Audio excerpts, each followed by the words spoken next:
scourge of gender-based violence, that there will be a group of women, young and old, supporting this abuser. And that's why we were outraged yesterday by this acquittal of this so-called pastor. And I think it's high time that, and I want to agree with those who are saying that the NPA need to urgently consider an appeal against this acquittal, because our legal system, Cathy, cannot be seen to fail survivors because of procedural technicalities or an overflow or an overlying narrow interpretation of evidential rules. Because what about the victims? And the questions that we have been asking all of us, were the voices of survivors adequately heard, respected, and protected in the courtroom? Were rules of evidence applied in ways that unfairly discredited witnesses, especially women survivors? And I think we need to remind the NPA of its constitutional obligation to act in the interest of justice, especially where there is a strong public interest and a pattern of predatory behavior, especially from that so-called pastor. We are still devastated, I want to tell you, Cathy, and we are going to continue supporting the victims because we can't let this go away. You know, Gift, what is interesting about this issue of cross-examination that Judge Schoeman has raised is, if we go back to what happened within the court case itself, even Omotosho's lawyer, Peter Doberman, had also raised concerns about the quality of cross-examination, because he believed, according to what he said, is that it wasn't put to any of the accused whether what they were saying was the truth at any point. So they too, if their legal counsel and what he said is anything to go by, walked away from this case feeling that they didn't have the opportunity to fully answer the allegations that had been made against them. And that's perhaps part of what is lost in what has happened here. It's that we'll never fully know why Omotosho was keeping these young women at a guest house, for example. We'll never fully know why there were so many of them there, and at least on his own account, why they were there and what they were doing there. You will recall, Cathy, that some of these girls were minors at the time. If you recall, during that time. Hence, I'm saying that this over-reliance on legal technicalities, which we fear may embolden other alleged abusers, is also one of the causes. And I think this sends a message to women and girls that even when they find strength to speak out, the system may not protect them. Hence, I'm saying in my opening statement that this is a travesty of justice. This is a setback in the fight against the scourge of gender-based violence and femicide in our country. Thanks, Cathy. I'm still devastated. Thanks very much. Thanks for that contribution, Gift. Pindile, you're in Sterkspruit. Good morning. Good morning, Cathy. How are you? Good. Yeah, Cathy. What's happening in South Africa and especially in Gqeberha right now is bad. It's seriously bad. It proves that our justice system is not what it's supposed to be. I mean, we cannot accept that this pastor who claims to be the man of God and would do such and then he walks just like that, just because our justice system is not doing what it's supposed to do. You know, I mean, what happened to the key witness? It's a no-brainer. This build-up, all of this person has had an attempt on her, I think in 2018, and obviously now she's no longer with us in this world, and this gentleman just walks scot-free. What does that tell the next victim or the people that are currently in the same situation as Cheryl. I mean, it's seriously bad. And I think what you're raising, Pindile, is a consideration that shouldn't be lost on us, right? Because at the end of the day, when we look at crimes such as rape, such as sexual assault, these are crimes that are very much about power. And when you have those that are brave enough to speak out, and there are consequences, including death, if you are one of those victims of Omotoso this morning, do you think that those young women where they are today are in any way considering anything that involves pursuing any matter against him? Whether civil or otherwise? Yes.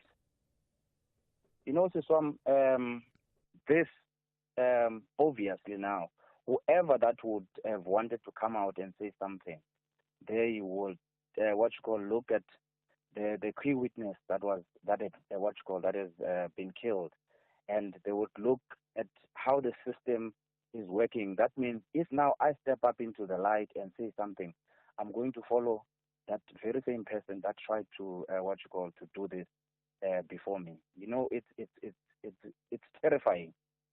It's seriously terrifying. All right, Pindile, let's leave it there. Pindile out in Sterkspruit. Magdalene, you're in Mangaung. Good morning, ma'am. Morning, Cathy and the listeners. Cathy, I wanted actually to talk about Trump and whatever. But for the fact that this case of Umtoso is really getting deeper and deeper into somebody's mind, emotions, and feelings. Moreover, you are a parent, you are a woman, you've got a child or children. So point is, some of the cases are not treated or given outcomes because of sex. Sometimes it's because of the political influence. I'm going to say that. Because number one, Cathy, you are saying now that maybe, I don't know, we don't know, we are just speculating, that maybe right now as we speak, Omotoso has packed his busy putting himself on his way to his own country. Magdalene, he's not even going to be putting himself. He's going to be deported back to Nigeria. By the South African government. Thank you. And before, it was just a formality to arrest him on his way to his own country. And the very same thing which was done by Bushiri. So it's more political than factual at the court. Honestly speaking, I'm going to say that because I've been taking the government to the court. I had to put a contempt of court against the government. So point is, Cathy, the sooner we, the South Africans, make a resolution, we need to make a resolution to say we need to take away, to do away with ANC as a government in South Africa, because ANC is not about the South Africans. It's only about African renaissance. That's all about.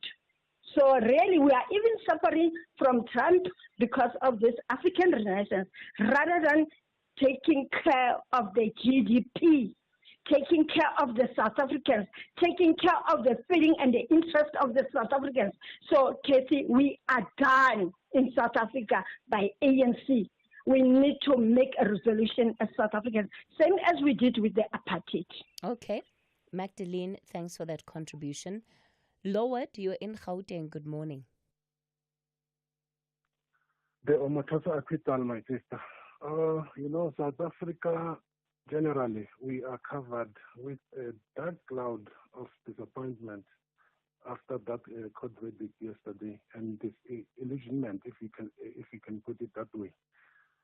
Because the NTA, which is the institution mandated to prosecute the accused persons, is failing on that core mandate, especially when it comes to the high-profile cases like this one. Cathy, how can a prosecutor or prosecutors and advocate for that matter be so gullible and allow the witnesses who were supposed to testify in court to form a WhatsApp group? That in itself, it is a bungle. It was a bungle. He muddied the waters in terms of the state's case. Such a magnitude of a case, it required a state prosecutor to thoroughly cross-examine the witnesses and the accused. But that, according to the judge, the state failed to carry that mandate. And as fate we will have it, Omotoso is going to be deported back to the country. And there's no way, even if the NPA can appeal and win the appeal, there's absolutely no way that the guy can come back to South Africa.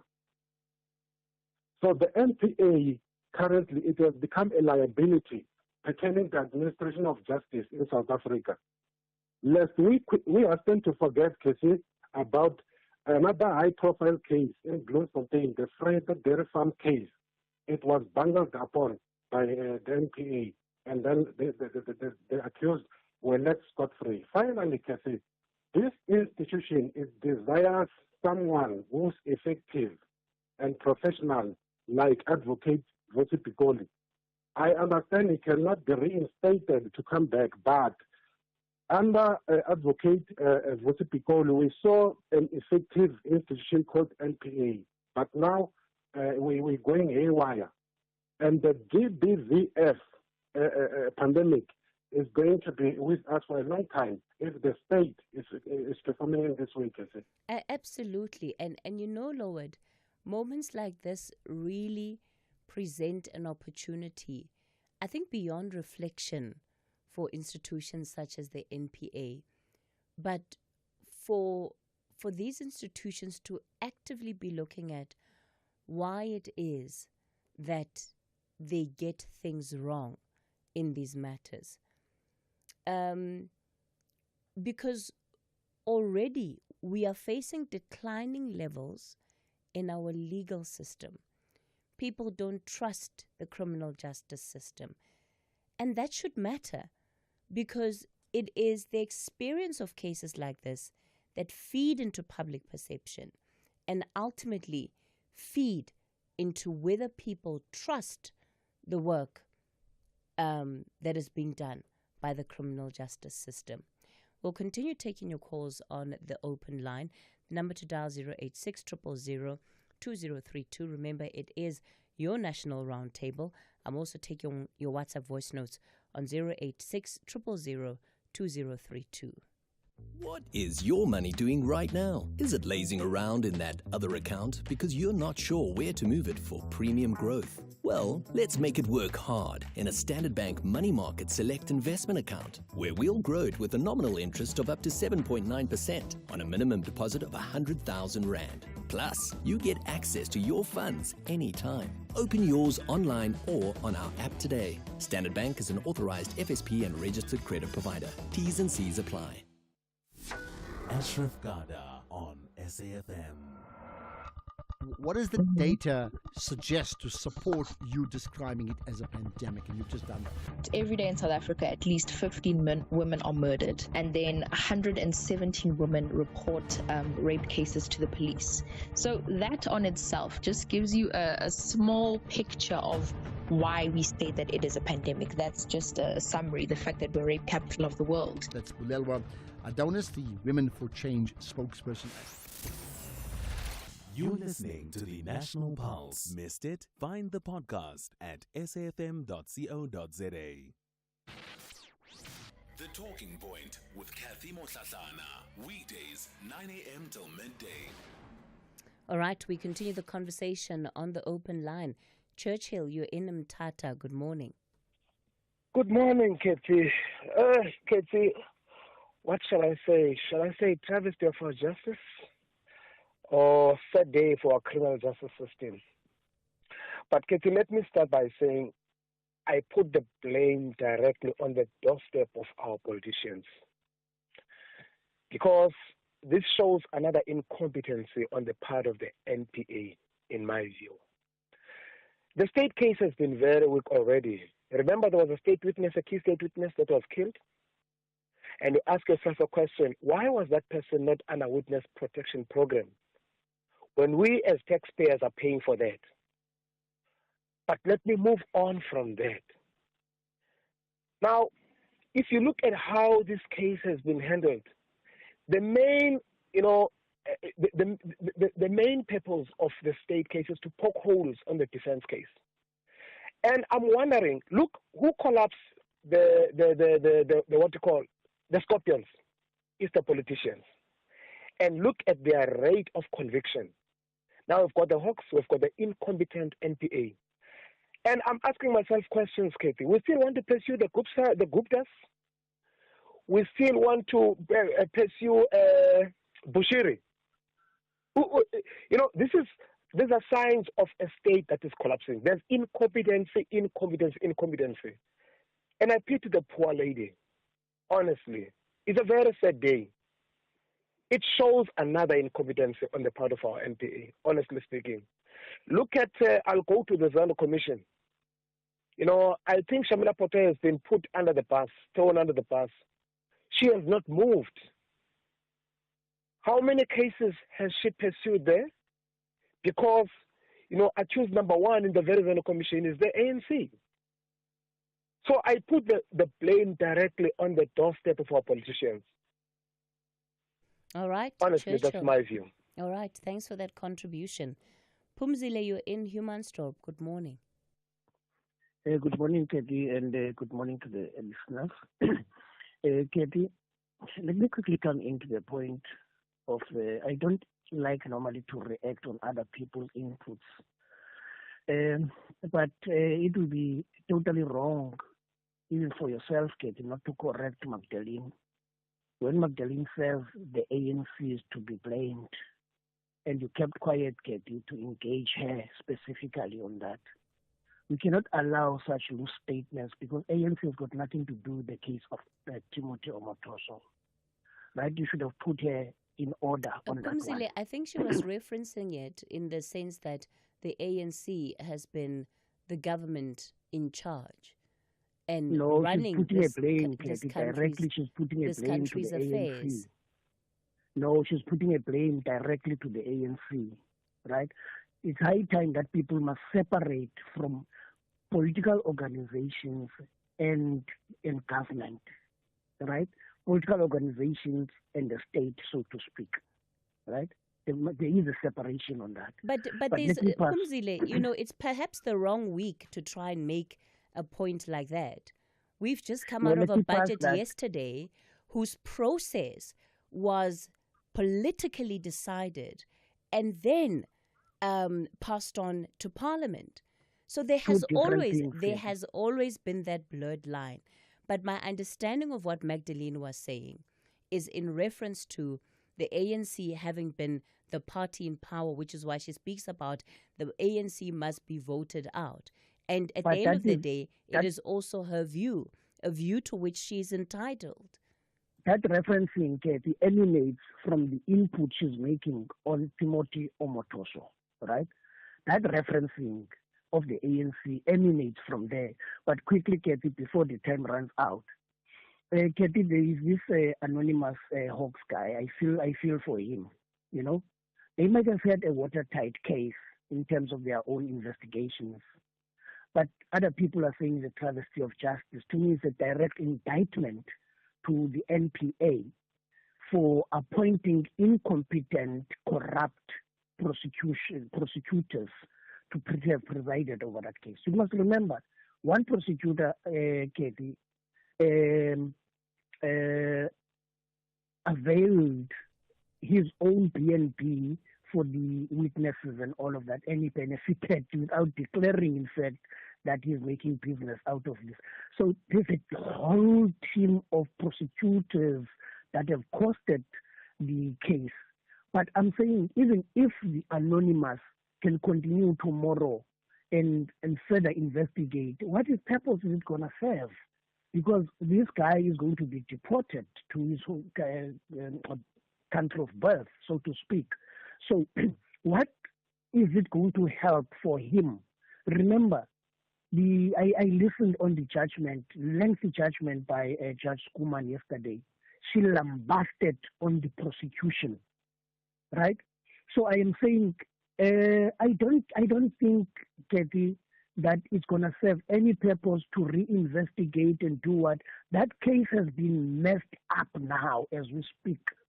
There's no watertight case anymore. It has been put in shambles by the prosecution. And I want to say, but Shamila Patoi must actually call these prosecutors to a disciplinary hearing. If they must be dismissed, they must be dismissed, because this was a high-profile case. There are a lot of victims, kids, teenagers at the time, which were actually victimized, abused, and sexually assaulted by Timothy Omotoso. And yet this guy is scot-free as we speak today. Okay. After spending 8 years, lastly, remember, this guy has got a right even now to pursue a civil case matter against the state. Yeah. Yeah. Pumzile is absolutely right. He can now, if he wants to, come back and say, well, actually, this was wrongful arrest, and bring all sorts of other charges, right, around defamation of character. I mean, the list is long. So that is an option, a legal option, that is now available to Omotosho. All right, I still see lots of your calls coming through, but unfortunately, this is where we're going to have to end it off with the open line for this morning. It's 10 o'clock.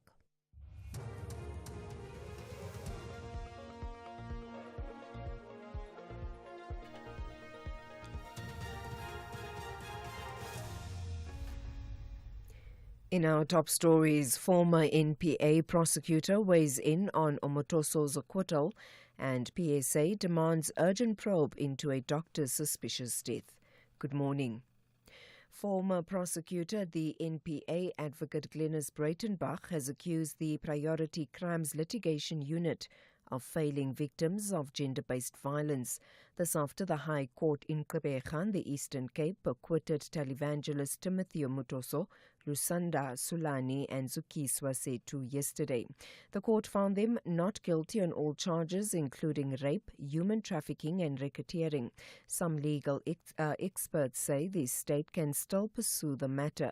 They say Omotoso's acquittal does not mean he's innocent on all charges. Breitenbach says the complainants have not received justice. 8 years is a long time for anybody. For victims of crime to wait for an outcome, for accused people to wait for an outcome, and to be acquitted of all charges after 8, really what it must have been very grueling years, is an outcome that's seriously concerning. So the NPA is failing. There's no question about it. And they're failing at the nuts and bolts cases. Parliament spent in the last Parliament many hours passing a raft of gender-based violence legislation to improve the prosecution capabilities for gender-based violence. And we haven't seen anything happen, nothing. The Public Servants Association, PSA, has called on the KwaZulu-Natal Health Department to urgently investigate a doctor's suspicious death. Dr. Francis Idika was the Deputy Director and Medical Manager at Vryheid Hospital. After 17 years of working at the hospital, the 54-year-old doctor took his own life last Saturday. The PSA says Dr. Idika allegedly endured years of workplace bullying and victimization, which it believes contributed to his suicide. PSA's provincial manager, Mlungisi Ndlovu, says they've received reports from distressed employees at the hospital. This doctor has been subjected to continuous persecuting since 2019, facing frivolous disciplinary charges almost every year, and PSA has successfully defended him. He was once faced demotions, evictions from government accommodations by acting CEO, inhuman treatment, and left homeless, forced sometimes to sleep in the car. Healthcare workers in this hospital believe the systematic abuse pushing to suicide. Action SA says the ANC should not take credit for the passing of the 2025 budget. It says the ANC should acknowledge the contribution of other parties to the approval of the budget. Action SA's parliamentary leader, Athol Trollop. What happened in Parliament here is surety. The majority of members of Parliament voted for the fiscal framework to pass and for the ANC to take the recommendations that we brought to that committee, find the revenue, balance the budget without increasing that. Financially troubled KwaZulu-Natal-based Betway Premiership club Royal AM will learn its fate next Thursday. The club faces expulsion from the Premier Soccer League, with the league's Board of Governors expected to ratify the Executive Committee's recommendation. The South African Revenue Services had put Royal AM under curatorship last year. This was because of the club owner Sean Mkhize's approximately R40 million tax debt. The club has not played a match since early December. The PSL bemoaned the club's failure to fulfill its obligations and accused it of misrepresentation when applying for the renewal of league membership in July last year. And finally, a new study has found the strongest evidence yet that a vaccination for shingles can cut the risk of dementia. Researchers tracked the health records of nearly 300,000 elderly people in Wales.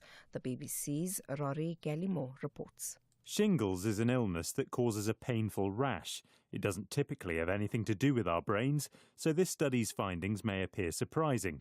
The researchers took advantage of a natural experiment. More than a decade ago, shingles vaccinations began in Wales, but anyone over 80 missed out. That decision neatly divided the population. When scientists analysed their health records, they found those who'd received a jab called Zostavax were 20% less likely to develop dementia within 7 years. It's still unclear what's causing this. Some researchers believe the vaccine may reduce inflammation or somehow help the immune system to protect the brain.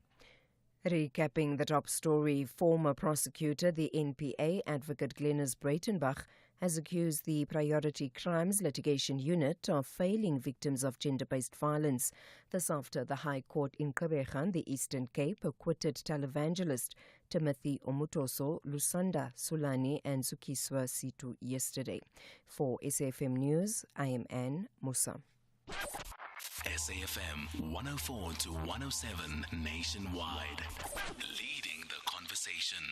Get unbeatable football odds with SuperSport Bet. From derbies to title deciders, our Super Boosts give you boosted odds you won't find anywhere else. Switch today and get 100% deposit match up to 5,000 Rand. SuperSport Bet is licensed by the Western Cape Gambling and Racing Board. Bookmaker license 101911097. No persons under the age of 18 are permitted to gamble. Winners know when to stop. National Responsible Gambling Program toll-free counseling line 0800 006 008 or WhatsApp help 076 675 0710.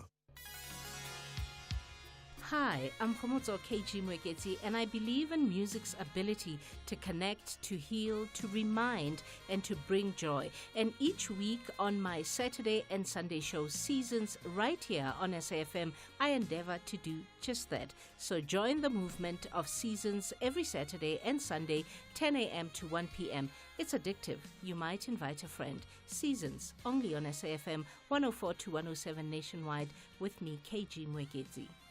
Because where words fail, music speaks. Talking Point. All right, you're listening to the second hour of the Talking Point. It's 7 after 10. A pleasure to be in your company as we continue to lead conversations that move us. I actually realized that in the first hour of the show, I forgot to even give an outline of what's coming up in the 3 hours. So, of course, today is a Thursday, so we'll be getting into Municipal Watch. Today, our guest is going to be the chairperson of Parliament's Standing Committee on Public Accounts, that is Songezo Zibi. We'll be talking about some of the oversight visits that they've been doing, particularly in the OR Tambo District Municipality and the Buffalo City Metro. We'll look at some of the outcomes of that oversight visit and what it is that Scopa will be doing to ensure a lot more accountability from these municipalities than what we may have seen. And then the final hour of the show, we're going to be looking at the South African Medical Association's court application. This is challenging the constitutionality of the NHI, and they describe this particular court action as perhaps being the most profound or being the most impactful of the court challenges that we have seen where the NHI matter is concerned. But that is a conversation we'll reserve for the final hour. Before we get into Municipal Watch, let's recap some of your voice notes from the open line. And thank you all for your contribution, for your participation. I know in mornings like this, it's more hectic than it usually is because so many of you are wanting to have your views expressed. And again, unfortunately, there's only so much we can do, but we do appreciate the engagement. Good morning, Cathy. I would like to remain anonymous. You know, this thing of rape, it's real. It's real and it's happening every day. It happened that two of my exes told me that they were raped when they were young. And one was an attempted rape by her cousin. It's happening every day. And we as men, sometimes we're judging them and turning this thing as if it's their fault. None of this is their fault, and this affects them. It affects them, the way they live. It becomes a trauma in their lives. So we need to put a stop to this, and I'm worried as I'm a father of girls. It might happen to my daughter. It might happen to them, and how am I going to feel when it happens to them? South Africans, we need to put a stop to this. It's a pandemic, this thing. It has to come to a stop. Good morning, Sis Cathy. It's Chase in Mpumalanga. Our system in South Africa is very bad, Sis Cathy, in such a way that if you are poor or average, you are already guilty in court. But if you have money, they just go through your trial until you spend your money so that the government can benefit from that money you've been spending in court. But if you are poor, if you can see, all the wrongfully arrested people are poor. You find that many people who are poor, who are average, who don't have money to fight in courts are in jails, but they are innocent. But people who have money, they just get through, they just win everything. You just win if you have money. That's how the justice is. Thank you, Sis Cathy. Morning, Cathy. Wilson here, East London. Cathy, the sad part about this case of Omontoso, I had one legal expert yesterday on a television being interviewed, said that Mr. Ndelwa, the NPA prosecutor, was not the best prosecutor to prosecute this case. The best prosecutors were left alone, and they don't know why this best prosecutor were not, picked up so that they can handle this case. So the NPA must come clean here. Why did they put this Ndelwa, who's inexperienced actually, to handle this case of magnitude? Thank you, Cathy. Good morning, Cathy. When it comes to the Omotoso case, it's clear the MPA is very incompetent, and now they've left the door open for him to even sue the state civilly for wrongful detention. I mean, he's been in jail for 8 years, so yeah. But yeah, in the legal system, the onus is on the state to prove their case. It's not on the onus of the accused to prove their innocence. I think people really need to understand that fundamental thing about South African law. So yeah, the only people to blame is the state. You can't blame Omotoso because Omotoso, there was no onus on him to prove his innocence. So I think people are misdirecting their outrage and anger. Really, from Centurion. Morning, Cathy. I know Cathy is very sad. I feel defeated. What is justice, Cathy? A judge, when the judge says that he doesn't find things credible that you say, yet he released you because the prosecutor did not do the job. It's not the issue with the guy is guilty or not guilty. It's just a matter of a prosecutor, poor prosecution. And then you release somebody like that. What is justice? Is that justice? And what broke my heart most was to see old women jumping up and down outside the court, celebrating the release of their pastor. Hey, it broke my heart. We talk about gender-based violence. Who is supposed to stand up for women if the women themselves don't support each other? Aish. Sad, Cathy.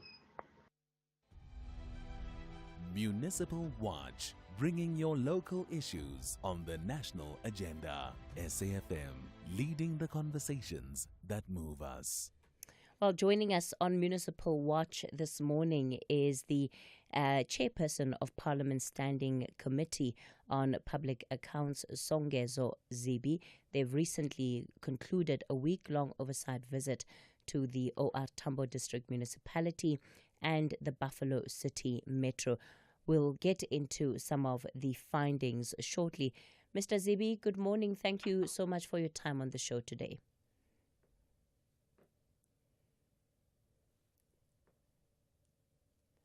Good morning, Mr. Zibi. Good morning. Good morning. How are you? I'm well, thank you. Thank you so much for making time for us.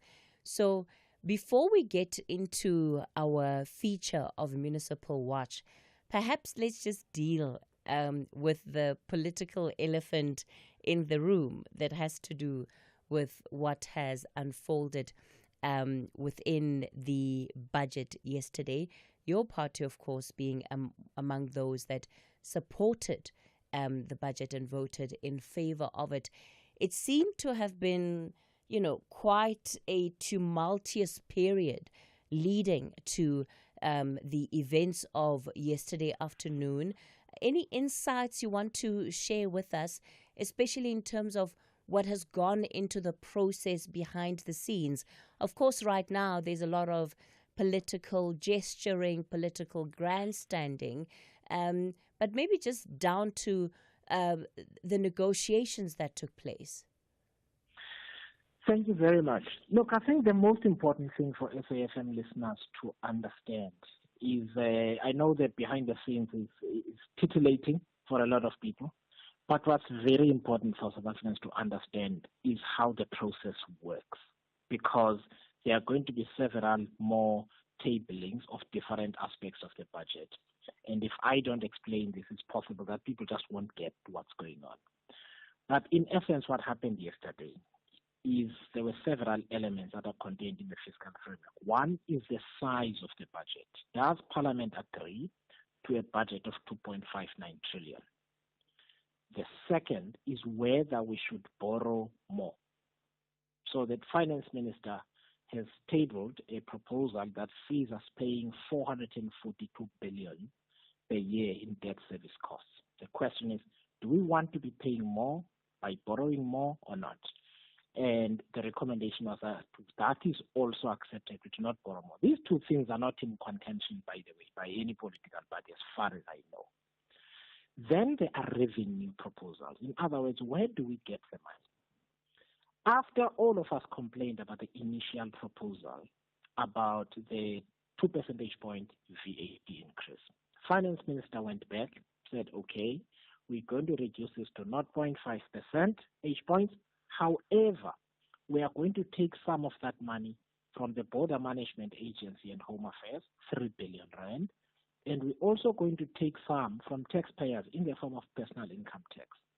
That means that rebate you get each year to adjust for inflation will not be there, which means for some people, they will end up on a higher income tax bracket and therefore have a lower net pay at the end of the month. So these are the two things. The bigger amount is a personal income tax issue. So the Finance Committee then said the following, because the law, I must also explain what the law says in one sentence. The law says Parliament must approve or amend the budget. If you don't amend the budget, it stays. So the decision that was the recommendation of the Finance Committee, which is what we voted for, had several elements to it. One, the framework is accepted. Two, the borrowing is accepted.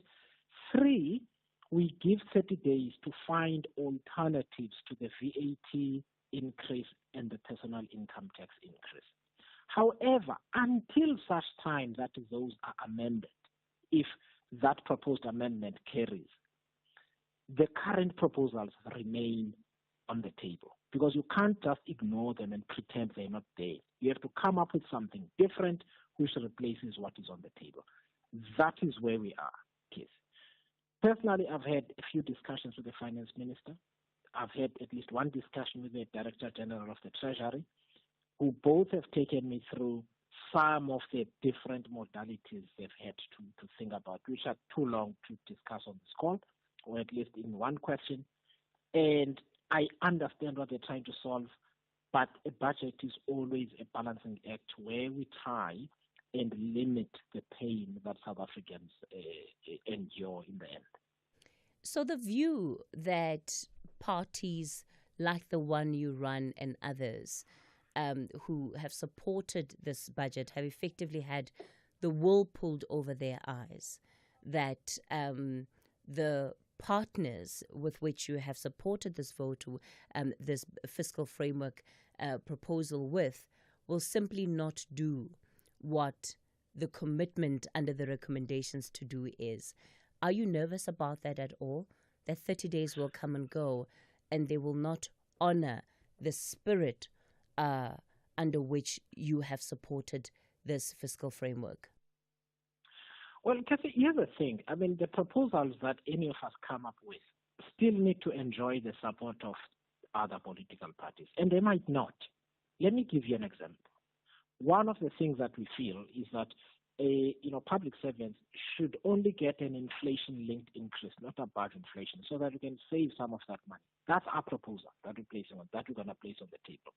Will everyone else support it? I don't know, but that's our proposal that we're placing on the table. That's one example, for instance. We also want to look at what state assets the government can sell. For instance, in the 1 year, government sold its stake in Vodacom, raised about 23 billion rand. Is there something like that we can do? Do the other political parties agree? So it's always a give and take between different political parties. And I think it's important for SAFM listeners to understand that there's a lot of horse trading that then happens. The ideas we have placed on the table may be accepted or they may not be accepted. It does not mean we failed. So I don't know about the other political parties, but we are certainly not naive about whether we guaranteed that whatever proposal we place on the table is going to carry it, because the other political parties have to vote for it. And if they don't like it, they will simply not accept it. All right. Mr. Zibi, thanks for indulging me there. So the next part of our business is to get into the work that you have been doing with municipalities in the Eastern Cape. We'll get into that shortly. They say fortune can change lives, but does it change who you are? From Engoto to a Durban, twins born into struggle, now with millions in their hands. But with wealth comes division. One twin raised with responsibility, the other treated like royalty. Two paths, one dream, Maskandi greatness. Brand new telenovela, Amalanga Wafani, where money, family and betrayal collide. Starts April 2025, weekdays at 6:30, only on SABC 1, Mzansi for sure.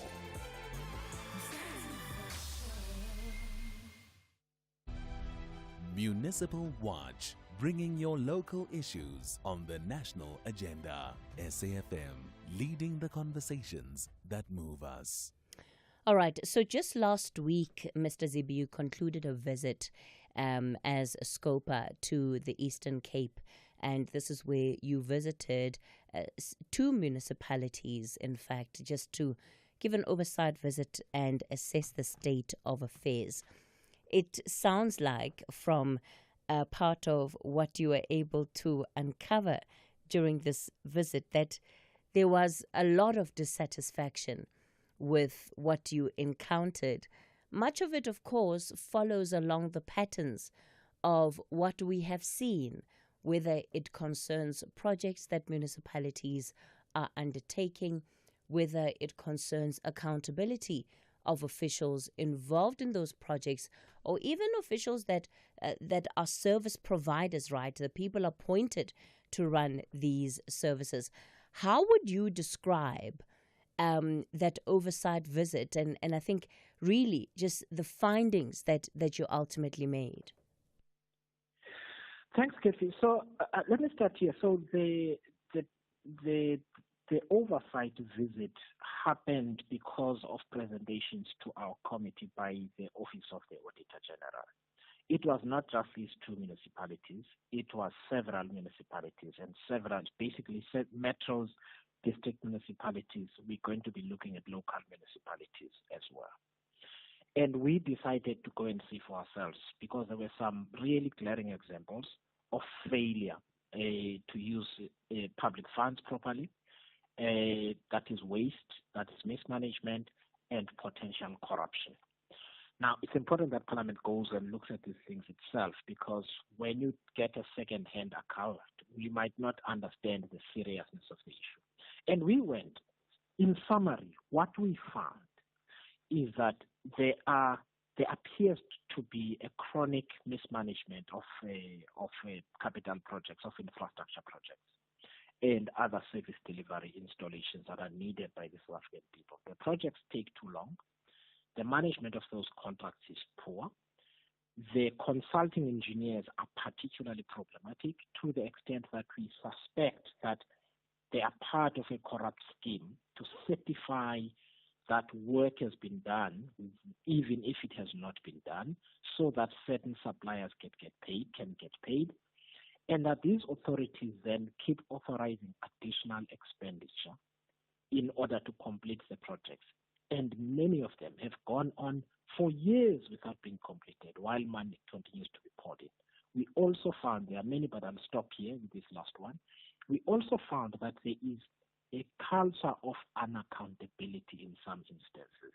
We found the same at OR Tambo in respect of whether officials get disciplined properly or appropriate steps are taken, to what also appeared to be a culture of impunity at BCM, where there are no consequences, and the council appears to have no appetite to take action against anyone for the things above.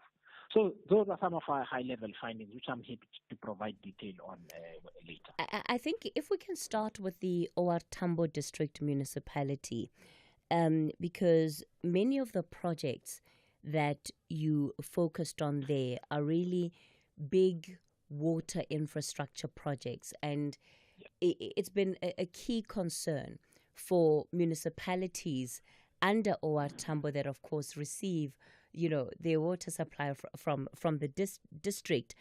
And it was not lost on me that in each of these three projects which you had visited, whether it was the Lusikisiki sewage project, the Nzonyini Dam in Port St. John's, the Mkanduli bulk water project, that there were patterns of dysfunction in how each of these projects had been administered. The first obvious one is that all of them had overrun in terms of the timelines that had initially been put down. And I leave it to you to highlight some of the patterns that existed again amongst these projects. So the reason for cost overruns is that in some instances the initial cost estimate was not appropriate. For example, with the Nzonyini Dam project in Port St. John's, there was no provision made for an access road to the dam, as an example, which meant they had to utilize funds from within the same project. The second thing is that the management of the contractor on site can be very poor, which means there's nobody effectively supervising to see that the contractor does what they're supposed to do on a daily basis. And if there are problems, then they report on those problems, they take action, they make sure there's corrective action. That doesn't take place. Now, with a contract, the longer you take, the more expensive it gets, because the equipment that is often hired usually is paid at a daily rate, for instance. So that is the second cause of the cost overruns. The third, in some instances, was COVID, because some projects began before COVID-19. There was a long shutdown, and then they had to be restarted again. Sometimes they had to work with fewer staff and so on. So there are some things that were out of control, that were out of the hands of the officials. But that said, fundamentally, the management of projects, the management of the contracts, the link between payments and the progress of the work are just absolutely poorly managed in many of these instances.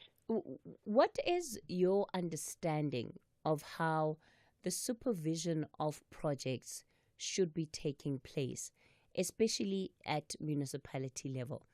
And I'll tell you why I asked this question.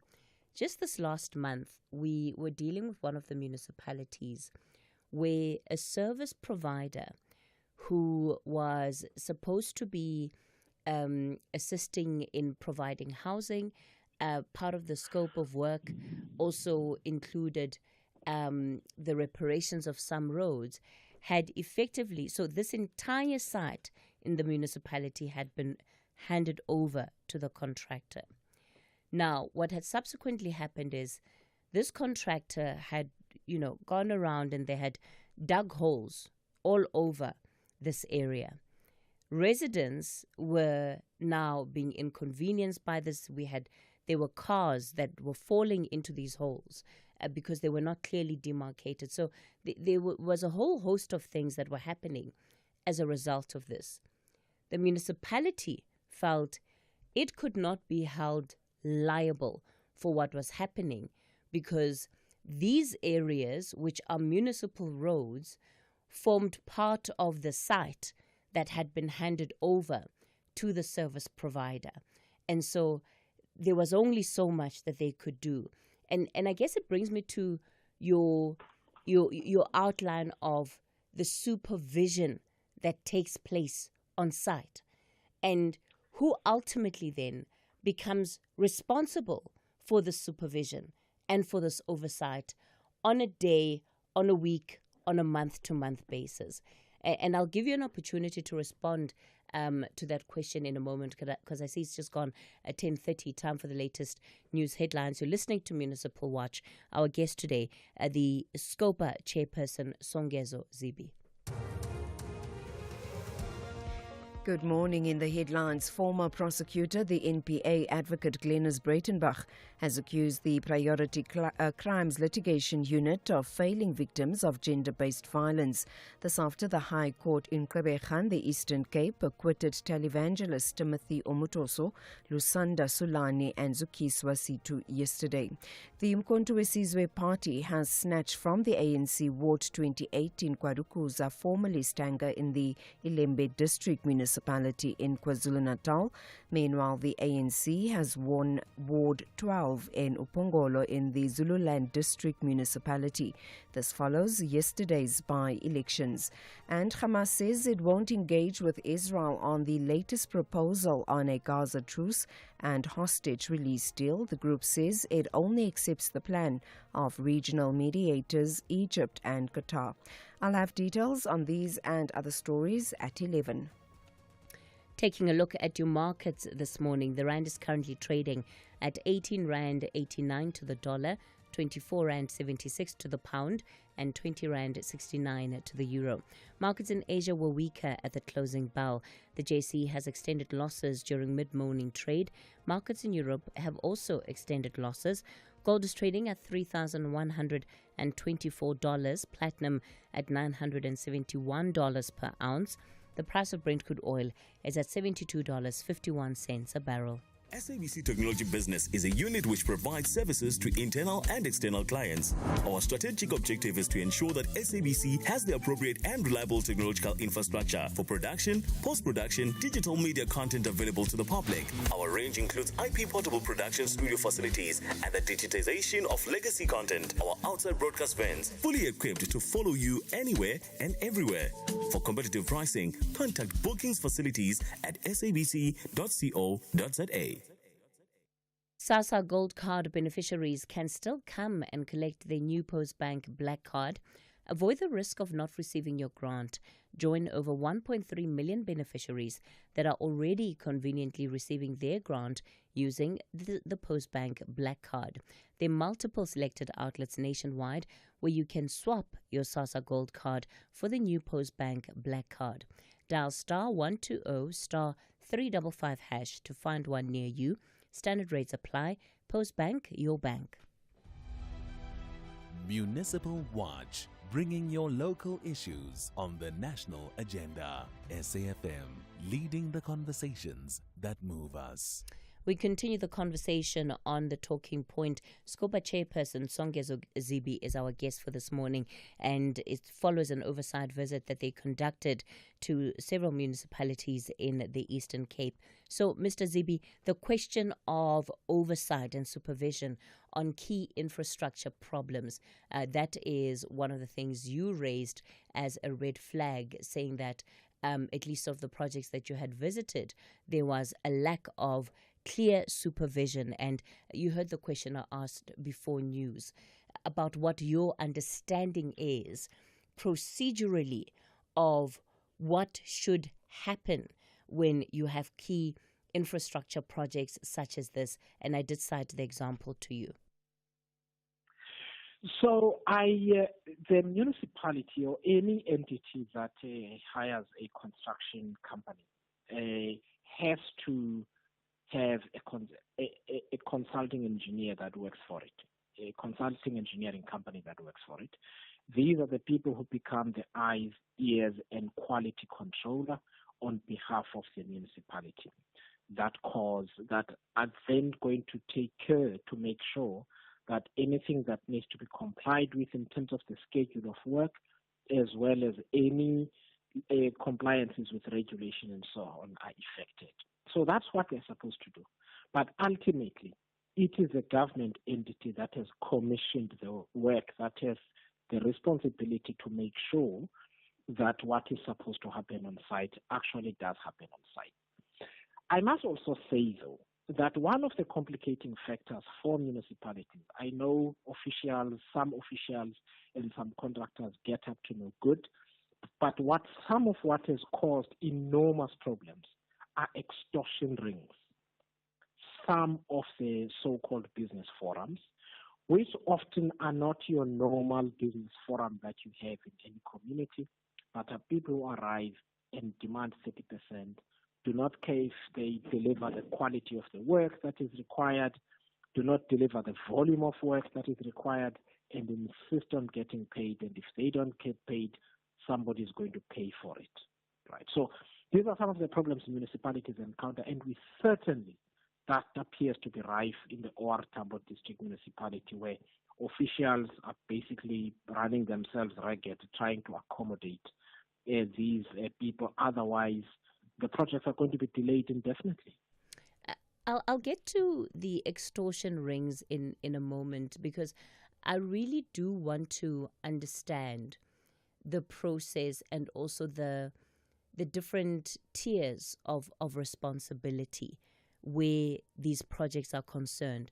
Because too often what we find is municipalities laying the blame on the doors of the service providers. So in one of the projects that you had visited, one of the contractors had abandoned site due to the fact that they had run out of funds to complete the project. And again, this is what we see happening in different parts of a country, right? Somebody will start tarring a road. Before you know it, that work comes to a standstill. The community will come through and they will say, but this individual was given the money to do what they needed to do. So in as far as the cycle of responsibility is concerned, and how that ultimately should be ending up in council, where that full life cycle of accountability needs to take place, is not taking place. Because the reason that is given, like I said often, is that, well, the service provider has not done what they were supposed to. So now what do? We find more funds, we issue a new tender, a new service provider comes on, and those cycles become repetitive. No, Cathy, you're absolutely right. I just want to say there is never a reason or a valid argument to be made to say, oh, the contractor was simply bad. The reason, so there's a procurement process that must take place where the credentials of each service provider are supposed to be thoroughly scrutinized. That sometimes fails or often fails for various reasons, including corruption. Right? So that is the first stage where this fails. The second is that even the consulting engineer that is hired to supervise is also inadequate. You now already have a problem that tells you this is going to be delayed. The quality of the work is likely to be poor. Third, let's get to the financial impact. This consulting engineer begins signing off on work of a poor quality or where work has not been completed to the stage where a payment is warranted and so on. Fourth, you then have poor contract management where the clauses in the contract do not adequately protect the municipality against failure by a contractor, as an example. So you get these four elements. And if these four elements do not work, then it's a problem. So if you look at the Mdantsane swimming pool, which has been under construction for over a decade, Cathy, at a cost of over 57 million, it has to be taken apart again and rebuilt from scratch.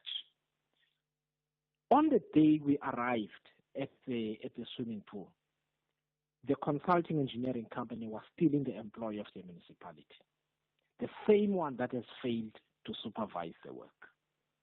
That's a problem. So when a municipality says, oh yeah, but the contractor was bad, exactly when did you realize that the contractor was bad? Because this is no different to a house when you've got a professional. If you can see that the wall is a bit skew on your house that's being built, you tell the contractor, wait, you either redo this or I'm going to get somebody else. Municipalities don't appear to do that. And that is why we've got these problems. At which point does then this feed into the cycle of responsibility? One of the things that you found in this oversight visit were, of course, officials that had been arrested. And these are officials, you know, in in this municipality, the municipal manager, the executive mayor. But these officials were still at work. They were still doing what they had been doing before their arrests. Now, this again comes back to that question of accountability, because there has to be a way in which whatever concerns are raised that are found at a municipal level, that those find expression through council processes, and that there are clear chains of accountability. Unfortunately, we don't see that. And I'm hoping that there's something about your visit that perhaps has added insight into why that is the case, but most importantly, how it is that can be changed and what the role of a committee like SCOPA can be in such a process.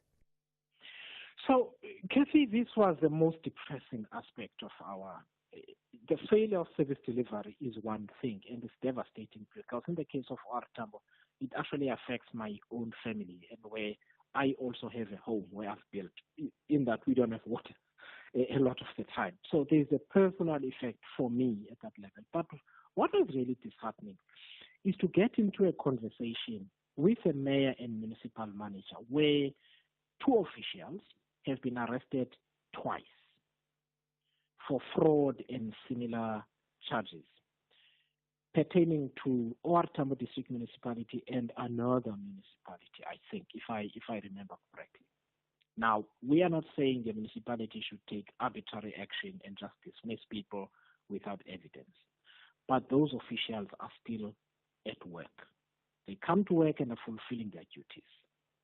Now, that explains the extent to which there is no accountability or no concern that the integrity of the institution is being undermined at a systematic level.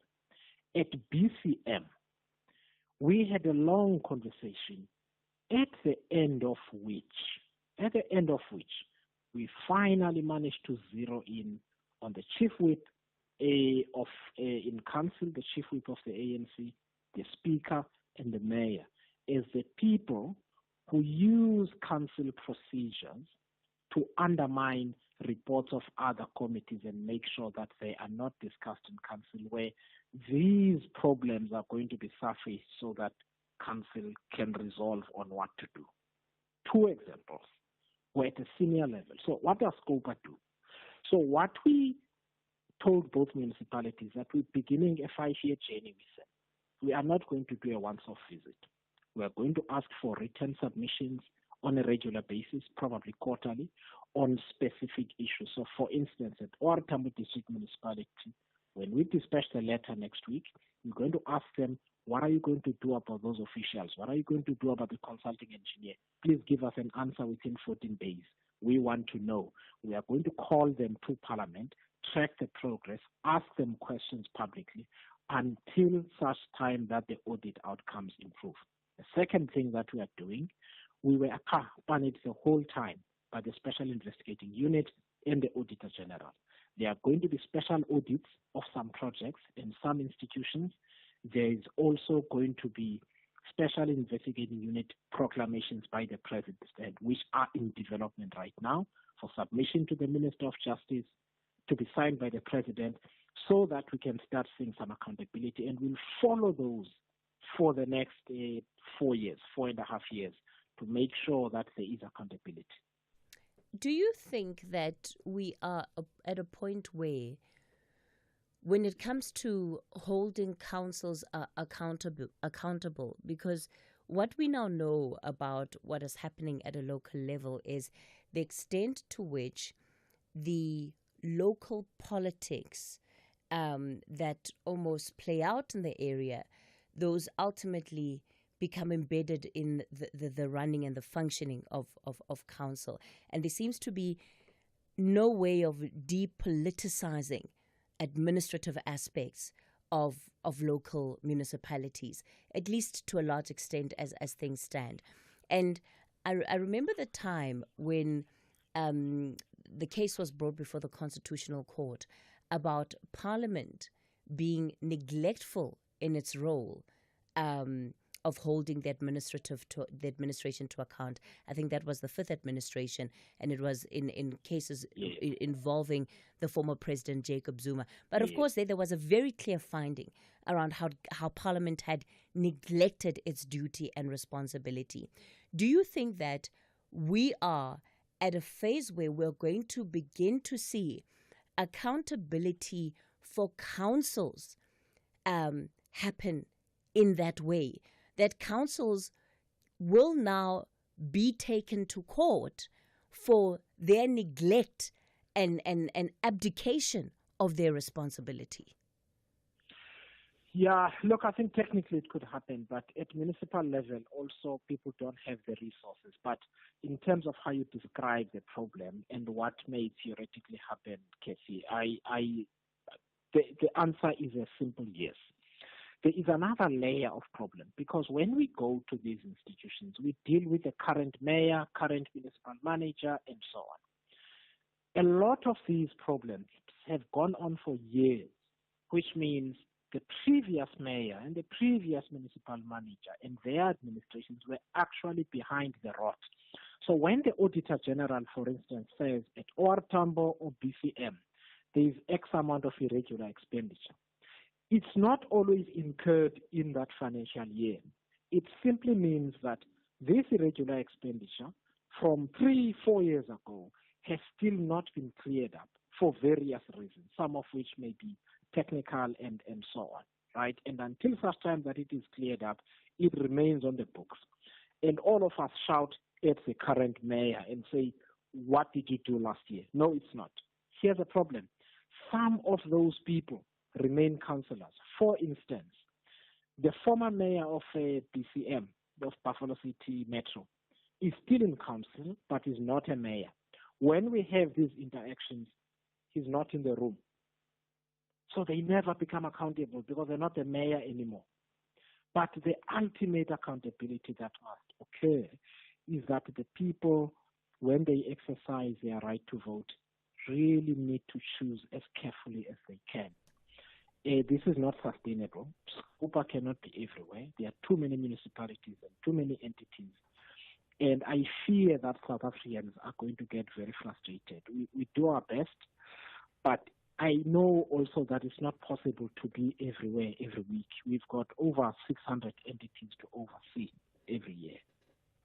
Yeah, it certainly does speak to a gap that exists in the system, and we have to be grappling with how we begin to close that gap, at least systemically, if we're to ever deal with the rate of corruption that we see at a local government level.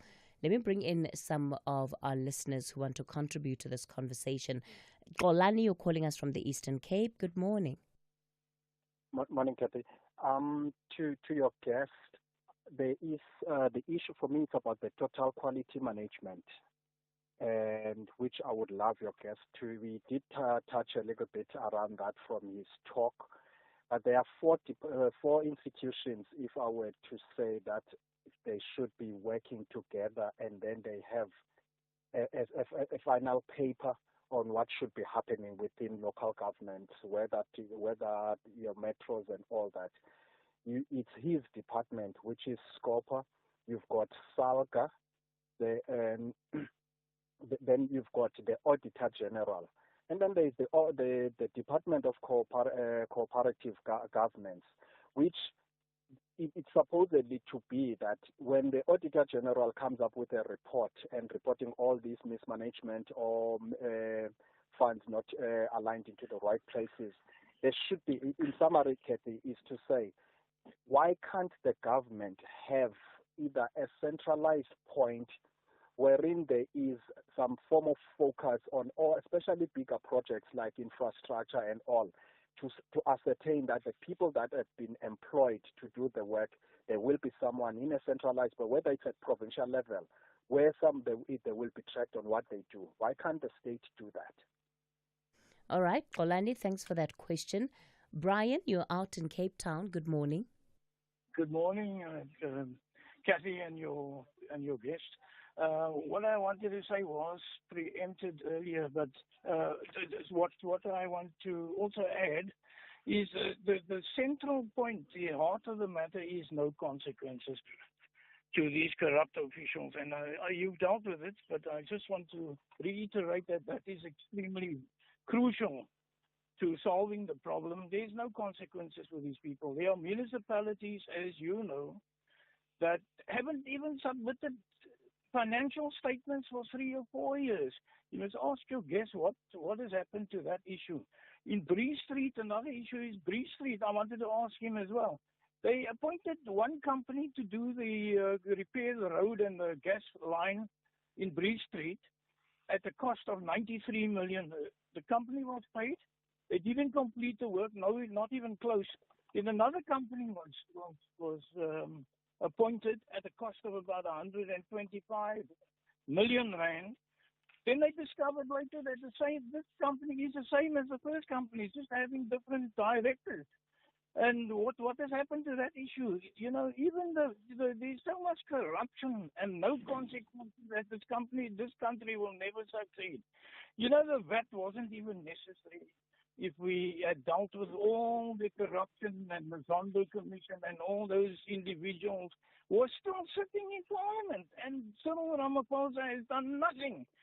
Over 2.5 trillion rand has been looted, and there's evidence of that. There's Paul Holden's book, you could read it, and you know, the A to Z of Zondo. It is shocking. It is an absolute disgrace. It is shameful that no consequences exist for these looters. All right, Brian, thank you for calling in, and you're right, and it goes to the heart of my question, because we can't seem to get this idea of consequences right, of accountability right. We're failing at national level. We're failing perhaps even more at a local level. Anonymous, you're in Makanda. Good morning. Hi, good morning, Cathy. Yeah, same problem here in Makanda.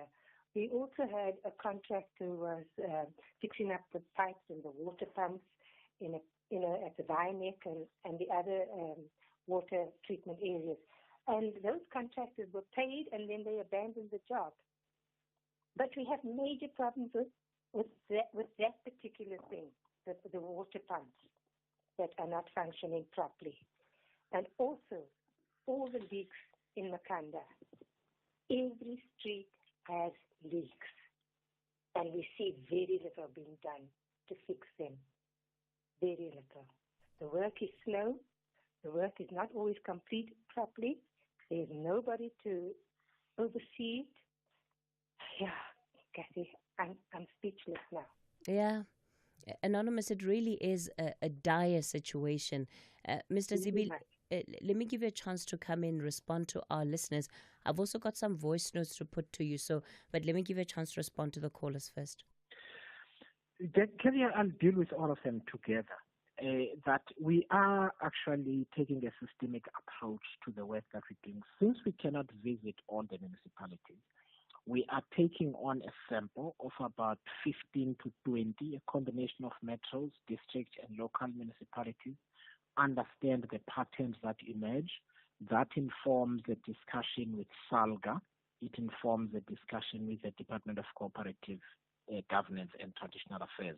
I have actually, yesterday, just before the budget vote, indicated to the Minister Hlabisa that we need to speak during the course of this month.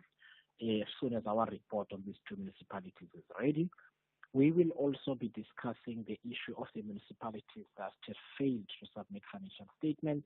The Auditor General has already done a presentation to our committee about all of those municipalities to give us an insight into what is going on, and we will extend their accountability to include some of the mayors of those municipalities, the MECs for local government at provincial level, and so on. I also want to say that I agree with the second caller that these tax increases would not be necessary at all if we were managing government money effectively. But one of the things I want to also tell listeners is that in our discussion leading up to the budget, as we were discussing various options with the Finance Minister and the Director General, is that they will come to Parliament now in May to present on where government is losing money in this way, and we will use that information to develop cost-saving targets so that we can have better use of government money, and that money is not going to disappear off the budget. That money is going to be redirected towards service delivery. My guess is that probably 10% of our total budget is squandered in this way, which is a lot of money. It's about 260 billion.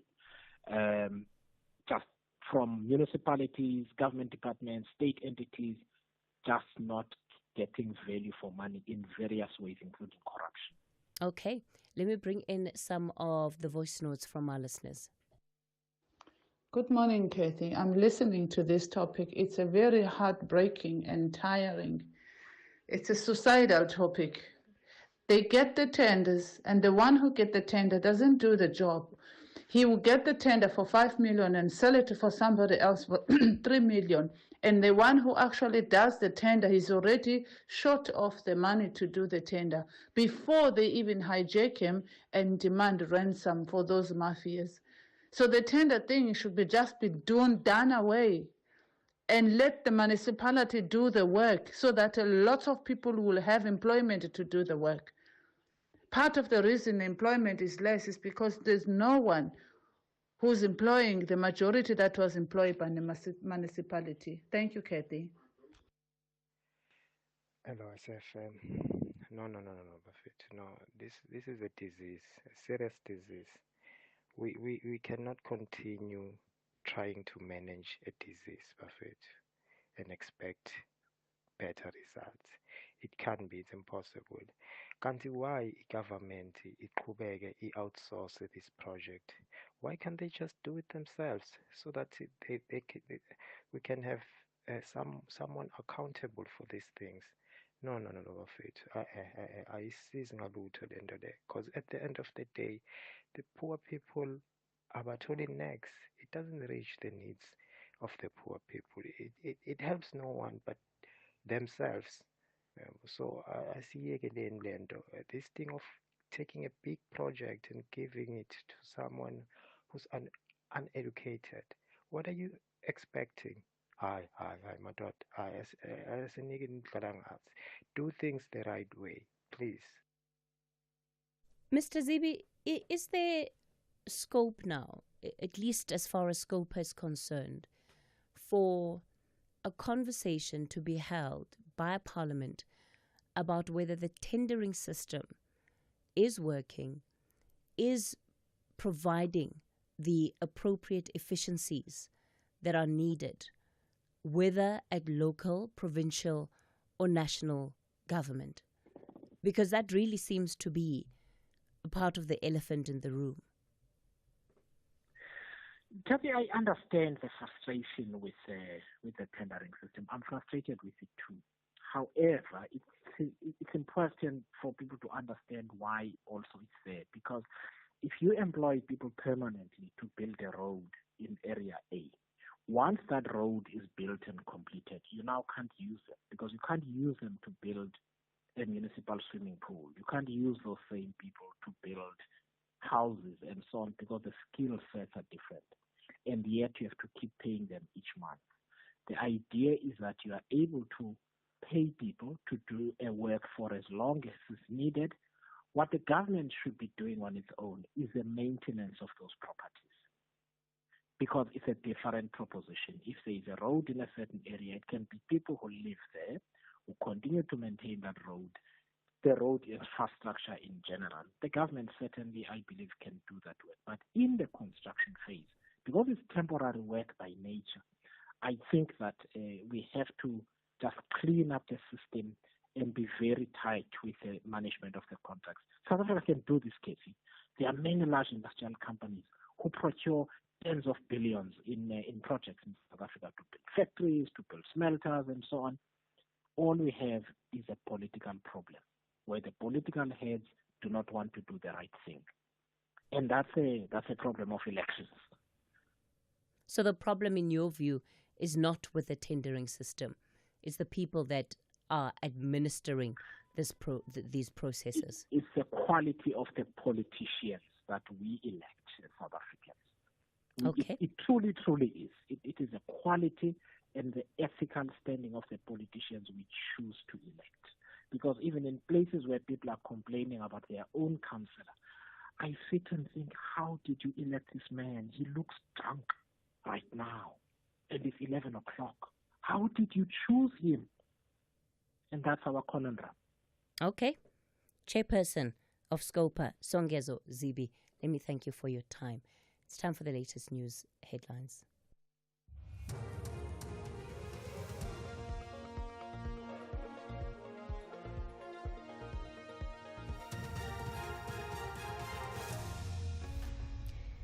In our top stories, mounting criticism against the National Prosecuting Authority and Hamas not responding to Israel's ceasefire proposals. Good morning. Criticism is mounting against the National Prosecuting Authority, the NPA, following the acquittal of televangelist Timothy Umutoso. The High Court in Gqeberha, the Eastern Cape, acquitted Umutoso, Lusanda, Sulani and Zukiswa Situ yesterday. This after finding them not guilty on all charges, including rape, human trafficking and racketeering. The Commission for Gender Equality says the NPA should launch an independent investigation into the conduct of prosecutors defending complainants in the Umutoso trial. Advocate Ntabi Singh Sipanya Mukhale is the CGE chairperson. The NPA has got to take a total stock outside of this. There are too many cases of people with years and years of experience who are actually botching their cases. So that also has got to be looked at. There's got to be looked at specializations. How is it that you are a prosecutor of a sexual offenses court and you have been doing prosecution for 14 years and you messed this up so badly? Was it just someone who was pulled away from somewhere to be brought into this sexual offenses matter, or what actually happened here? Meanwhile, some legal experts say the state can still pursue the matter. They say Omotoso's acquittal does not mean he's innocent on all charges. Former prosecutor, the NPA advocate Glenys Breitenbach, has accused the Priority Crimes Litigation Unit of failing victims of gender-based violence. She says justice has not been served to the complainants. 8 years is a long time for anybody, for victims of crime to wait for an outcome, for accused people to wait for an outcome, and to be acquitted of all charges after 8, really what it must have been very grueling years, is an outcome that's seriously concerning. So the NPA is failing. There's no question about it. And they're failing at the nuts and bolts cases. Parliament spent in the last Parliament many hours passing a raft of gender-based violence legislation to improve the prosecution capabilities for gender-based violence. And we haven't seen anything happen, nothing. The Mkhonto weSizwe party has snatched from the ANC Ward 28 in the Kwarukuza in the Ilembe district municipality in KwaZulu-Natal. The ward became vacant when Vishnu Gopal Govender resigned as ANC ward councillor and contested the by-election as an MK party candidate. He received 62% of the votes. Candidates from the ANC, IFP, EFF and the MK party contested the ward. Meanwhile, the ANC has won Ward 12 in the Upongolo district, rather in the Zululand district municipality. The party's councillor Welcome Khadebe received 40% of the votes. The IFP previously held the ward, but its councillor died, prompting the by-election. The ANC has also retained Ward 9 in the Makhado local municipality in Limpopo. Kumbutso Madzini got 65% of the votes. The ANC, MK Party, APC and the DA contested the by-election. Limpopo electoral manager Nkaru Mateta. The by-elections in Makhado, Ward 9, were concluded. A voter turnout of 36.68. We had 4 candidates that were contesting. The APC only got 0.59%.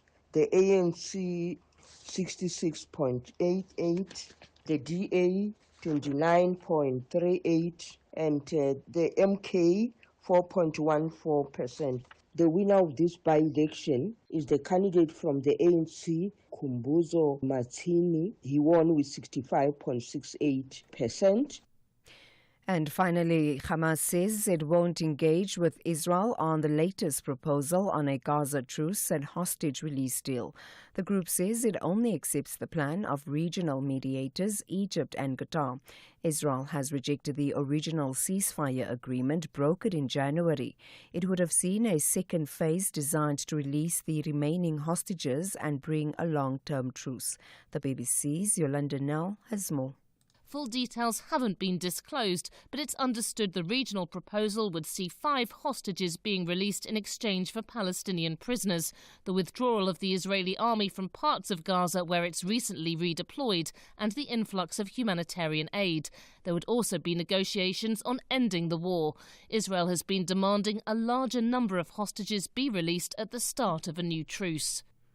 Recapping the top story, criticism is mounting against the National Prosecuting Authority following the acquittal of televangelist Timothy Omotoso. For SAFM News, I am Anne Musa. SAFM 104 to 107 nationwide. Leading the conversation. From Engutu to Durban, twins born with one dream, Maskandi greatness, millions, fame and family. Will money tear them apart or unite them? Brand new telenovela, Amalanga Wafani, starts April 2025, weekdays at 6:30 on SABC1. Get unbeatable football odds with SuperSport Bet. From derbies to title deciders, our Super Boosts give you boosted odds you won't find anywhere else. Switch today and get a 100% deposit match up to 5,000 Rand. Supersport Bet is licensed by the Western Cape Gambling and Racing Board. Bookmaker license 101911097. No persons under the age of 18 are permitted to gamble. Winners know when to stop. National Responsible Gambling Program toll-free counseling line 0800 006 008 or WhatsApp help 076 675 0710. I'm Michelle Constant. Join the JSB crew and I every Saturday and Sunday morning between 7 and 10 a.m. We promise to keep you informed and entertained with innovation, culture, cars, travel, life learnings, environment, and of course, your big fat juicy. Small stories, big ideas, massive inspiration. The Jet Set Breakfast on SAFM.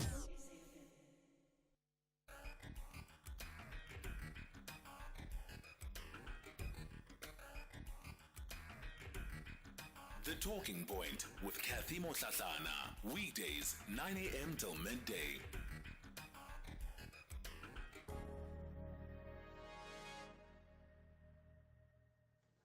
Hi, Cathy.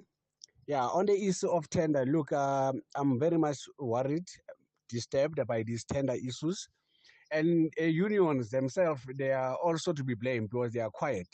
They are only making noise when government appoints the cleaning services, the gardening services for government to clean their facilities. And they will claim that, no, they need to insource, we've got capacity, this and that and that. But when it comes to these huge tenders, engineering tenders, they are quiet. And this is a duplication of services because government municipalities, they do have engineers, they do have staff appointed to deliver these services. But now they are taking out, they are outsourcing and give tenders out, costing the government a humongous amount of money for service that can be insourced. Union must come up and play the game as well and be vocal as well. And so that we can stop wasting money and also will eliminate the corruption that goes with these tenders. Thank you. Kaya here.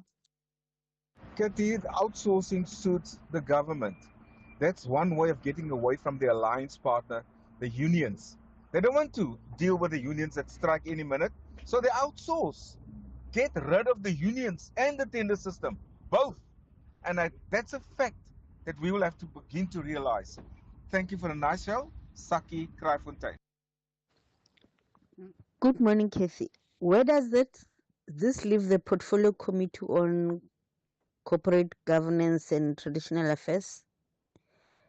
Because I might be wrong, but is it not that now the SCOPA is encroaching on what the Portfolio Committee needs to be doing? Or are they somehow involved? Because I thought that was their scope. Where does that leave them? They'll be here. Thanks, bye. Conversations that you connect with and react to. SAFM. You're listening to The Talking Point. Welcome to the final hour of the show. Coming up in this hour, we're looking at the court application by the South African Medical Association, and this is in particular against the constitutionality of the National Health Insurance Act. So this week then, SAMA announcing that it will be challenging the NHI Act. The entity represents more than 12,000 medical professionals. The organization believes that this act will limit healthcare outcome for patients, and it also highlights that emergency medical care is inaccessible and would be inaccessible, and it remains unclear what services are provided for healthcare users under the NHI, because as has been put forward by the NHI, everyone will have to register as an NHI user before they're able to access medical care, whether that individual has been on private care or not. Dr. Mvuyisi Mzukwa is the SAMA chairperson. He joins us on the line. Dr. Mzukwa, good morning.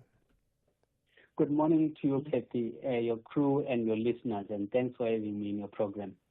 When I read part of what had come out of your briefing this week, I thought it was very bold of SAMA to come out and say, well, this is actually one of the most important challenges to the NHI, because of course many of those that have gone to the courts would believe that their challenges have been important, but you of course believe that your challenge is particularly different to what we have seen, such as those that have come out from the Board of Healthcare Funders and other organizations. Thank you so much, Cathy. Yes, I think you are quite correct. Our approach is not only limited to Section 33, which is the focus of other litigants in this case on NHI. Ours was to look at the impact of NHI holistically in terms of patients, how it is going to be serving patients, and also how is it going to be impacting the healthcare professionals, including doctors.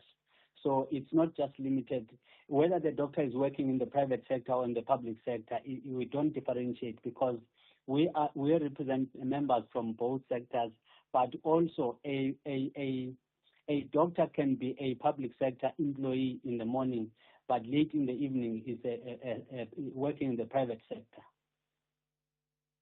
So let's talk about what your challenge is about. Which aspects of the NHI Act do you believe are unconstitutional? Maybe, Cathy, if you allow me, I think we need to take our listeners to the journey that we've taken as an association. First of all, I think we've been participating in the NHI policy development, or should I say, in the legislative process. You will recall, Cathy, that in 2011 there was a green paper that was published for comment, and we provided such comments in that paper. In 2015, there was a white paper that was published by government. We participated in that. We provided comments. Then the National Health Insurance Policy that was published in 2017, we also provided comments there. 2018, there was a draft NHI bill. We provided comments again. And there was another draft in 2019. We provided comments. We didn't end there. We also had oral presentations to the parliamentary proceedings, on the Portfolio Committee on Health, and we made oral presentations to that committee. And we even wrote after that a petition to the NCOP, the chair of the NCOP, raising our comments before they could even attempt to approve this bill. We didn't end there. We wrote to the president, urging the president to take, petitioning the president to really take it back to Parliament to consider and resolve these concerns that all along we've been raising around this matter.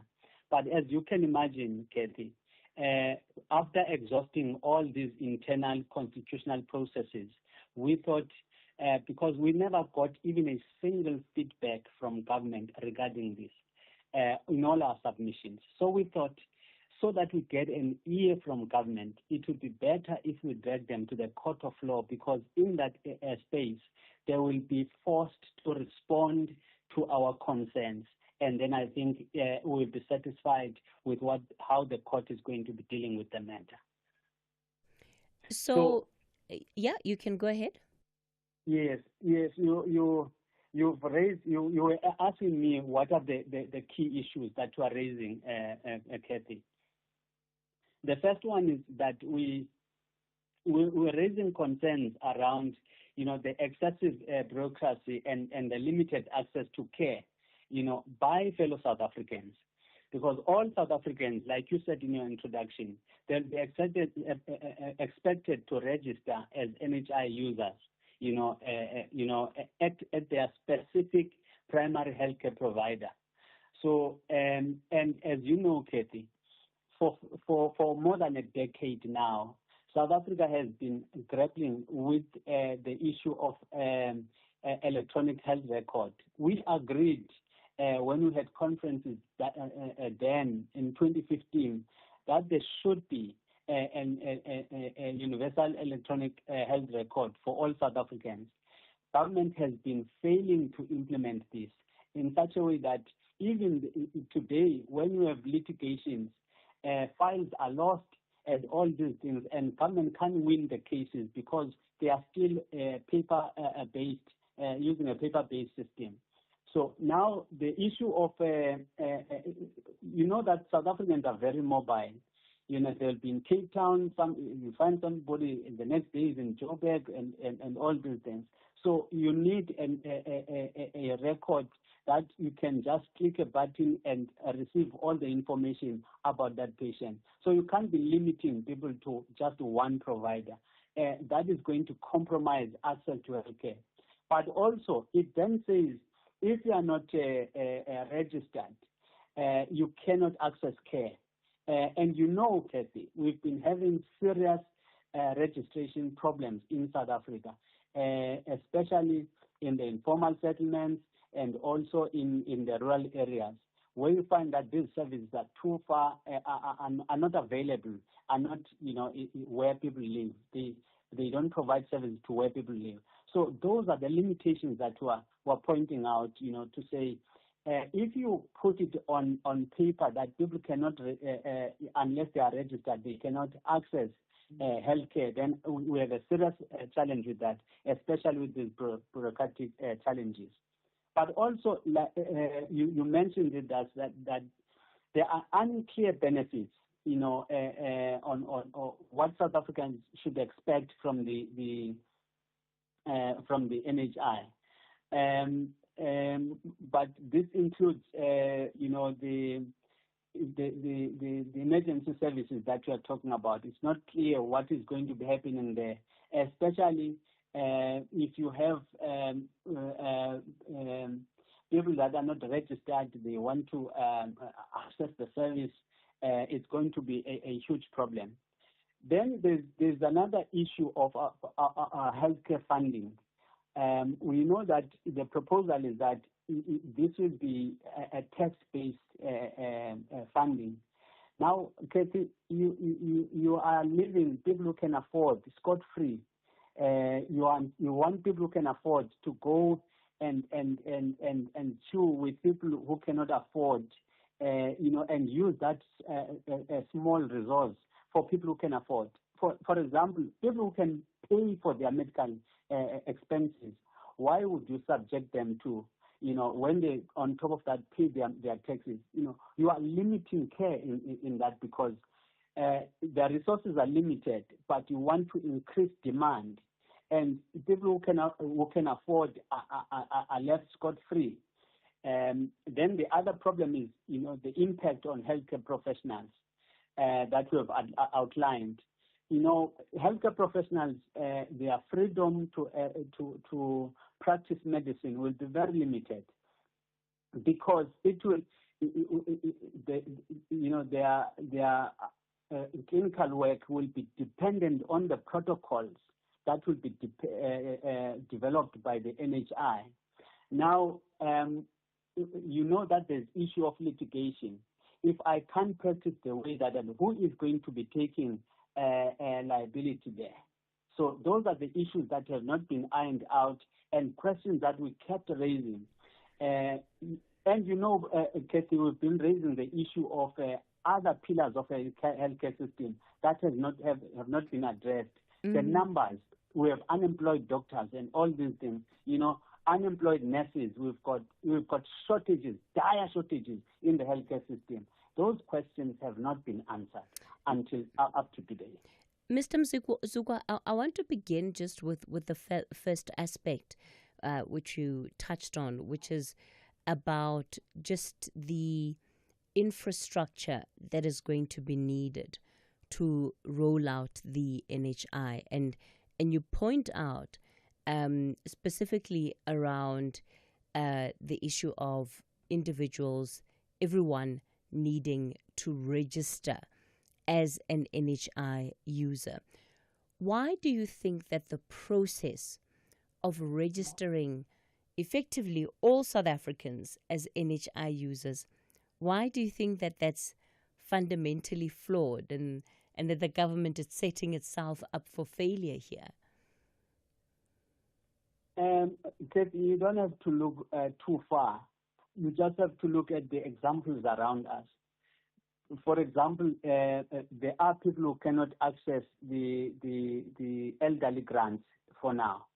The issues around registration there. We've got the issues of people who, for example, are in the country, whether legally or illegally, but who are not registered. So the question is, how do we deal with those people? Who is going to be saying, no, I can't see you because you are not registered? So how are we going to deal with the issues of registration? Because one, some of these children, especially in the rural areas, the Eastern Cape, cannot access. Some of them cannot access their grants because of registration problems. So if you strictly say, unless you are registered, we can't provide the service to you, that is a serious problem to us, because there are instances where people will be unable to register for whatever reason, like I highlighted now. And what do you say about those? Do you say, I am not going to see you because you are not registered? The other problem that you point out with this registration process is that individuals will then be allocated to primary healthcare providers. And so these are the places where you would then have to go register yourself as being a recipient of the NHI, or being a member, whatever it is that one really will call it. Now, you are saying that in the event that this primary healthcare provider is unable to fully deal with the applications it's sitting with, maybe there's dysfunction, maybe there's a backlog of registrations, the individual that wants to register but for whatever reason is not getting the assistance at this facility will then suffer because of that, because they'll have nowhere else to go. Yes, you are quite correct there, Cathy. The problem is that now if you are facing with that challenge, then you are not guided, as to where next can you go, because the practice or the service provider is overburdened by the numbers, or as you as a user of the system, you could be complaining about the standards there, because some of these people you may have used before and you might not be happy with the standards. You understand? So do you have a choice to say, for example, here, Cathy, in some areas, you find that there are hospitals where patients would say, don't send me to that hospital because of 1, 2, and 3. The services are bad there. You understand? So how do we deal with that, as users in South Africa? Do we have a choice to say this person is not delivering, or are we going to? Because even if you look at the complaints, it's centralized. If I want to raise a complaint about a particular institution, it's centralized, and all South Africans in 9 provinces will be expected to send their complaints to this centralized body. And we don't think that is going to be serving the people of South Africa in an efficient manner. Part of what I think that your challenge and some others that we have seen, what they do is that they also help us to interact with the systems that take place behind the scenes. As patients, often we encounter the nurses that will be involved in treating us, or the people we interact with at hospitals, at clinics, and we don't ever get to see the process. So if you need medication, you'll go to the pharmacy to receive medication. If there's equipment that needs to be used as part of your treatment, whether it's surgical, whatever the case might be, we just know that by and large that equipment is there, or at least will hopefully be there when you're undergoing your procedure. But of course, there's a whole procurement and supply chain system that hospitals, that doctors' practices, that clinics function off. And you are raising big questions about that process in and of itself, and asking whether there has been clear thought given to that supply chain management and how it's going to practically be playing itself out. That's quite correct, Cathy. That's one of our main issues, especially around this issue of unclear benefits and healthcare funding model. Is exactly what you are pointing out now, the issue of procurement of medical supplies and stock management. It's not clear at all, because what we know about the NHI is that it is going to be this big medical aid that will be covering all South Africans and will be purchases and services for South Africans. But if you look at that concept itself, you know that medical aids, all they do is to pay for the service, but they don't build hospitals. They don't buy, equipment and stuff like that, and medicines. They don't hire doctors and nurses and everybody else that's needed in the system. It will be institutions themselves that are doing that. And as you know, Cathy, at this point in time, we're struggling with, we don't have a human a resource for health plan that is being implemented, to cover those gaps, especially in the rural areas and many other places. We'll have still have problems of queues and all these things, and they are not going to be solved by the NHI, because NHI is not meant to do that. We're going to continue the conversation with the chairperson of the South African Medical Association, Dr. Mvuyisi Mzukwa. It's now 11:30. Here's a look at your headlines. Thank you, Cathy. Good morning. I'm Jolani Tulongwepe. In the headlines, the caucus leader of Action SA, Ethel Trollip, has emphasized they are resolute in their resistance of a VAT increase or tax bracket creep in the 2025 budget that was adopted in the National Assembly yesterday. Criticism is mounting against the National Prosecuting Authority following the acquittal of televangelist Timothy Omotoso. The High Court in Gqeberha in the Eastern Cape acquitted Omotoso, Lusanda Sulani and Azuki Swasito yesterday. And finally, America's trade rivals and allies alike have criticized Donald Trump's announcement of far-reaching import taxes on products from across the globe. The head of the European Commission, Ursula von der Leyen, said the measures were a major blow to the world economy and would have dire consequences for millions of people. I will have details on these and other stories at noon. I'm Michelle Constant. Join the JSB crew and I every Saturday and Sunday morning between 7 and 10 a.m.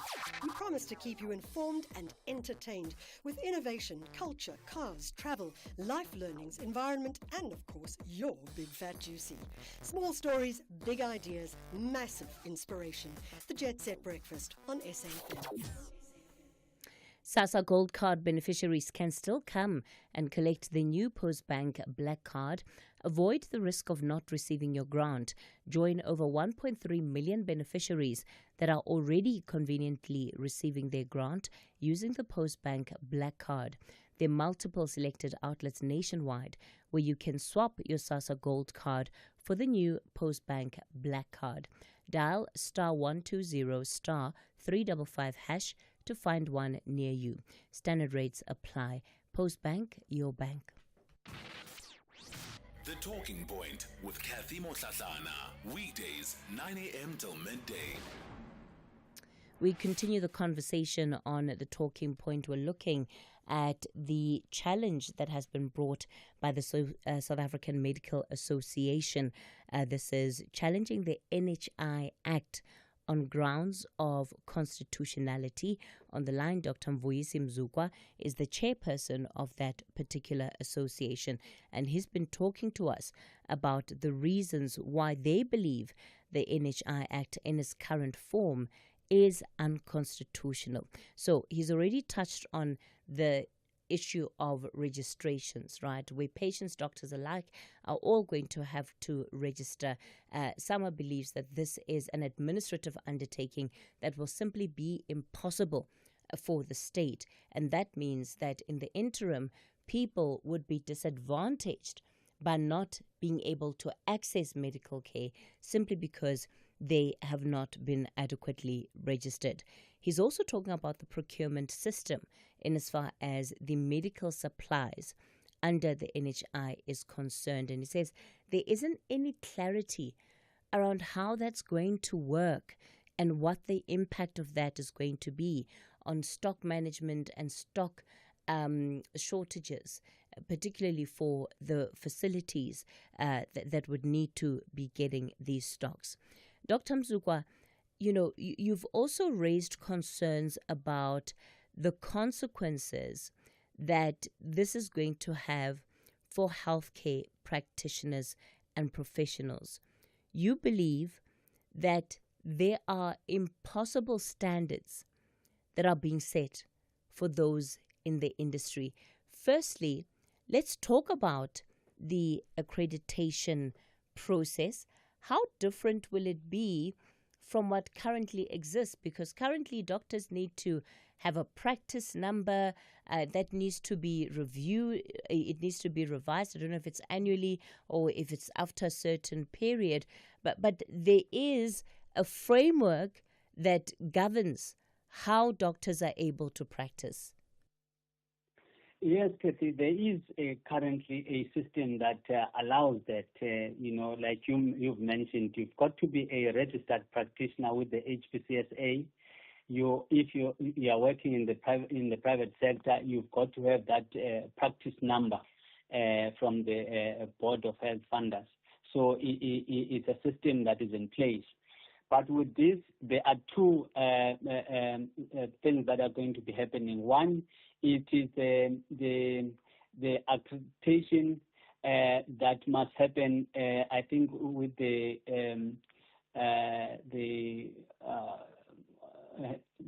OHSC, and also then you've got to be certified now by the fund.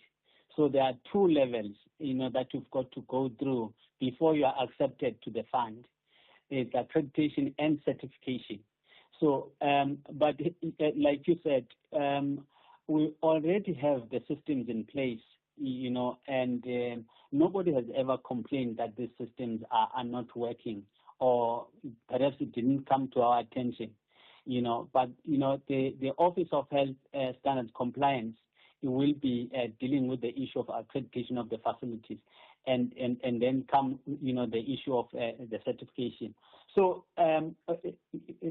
that on its own, because, for example, we do not have an ideal practice that has been defined, by the state, and we ask ourselves, if you say, for example, a practice must have running water, what happened then with the certification in the rural areas where there is no running water?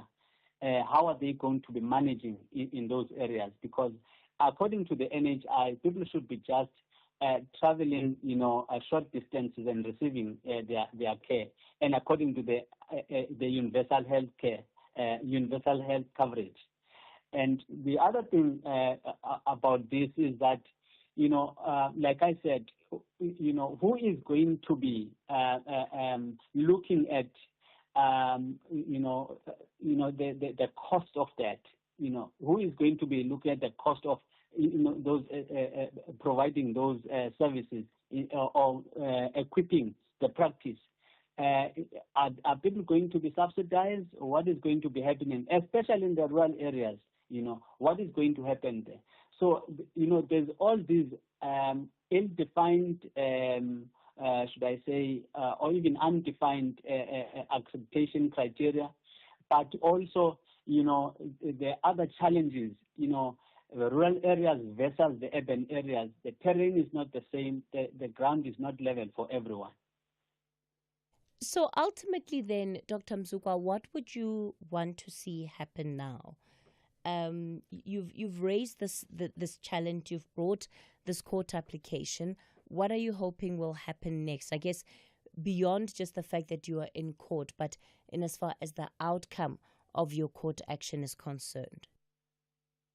Well, our approach, our hope is that this bill is going to be taken back to Parliament to be reworked, but also looking at how the feasibility of this whole thing as part of the Universal Health Access Coalition.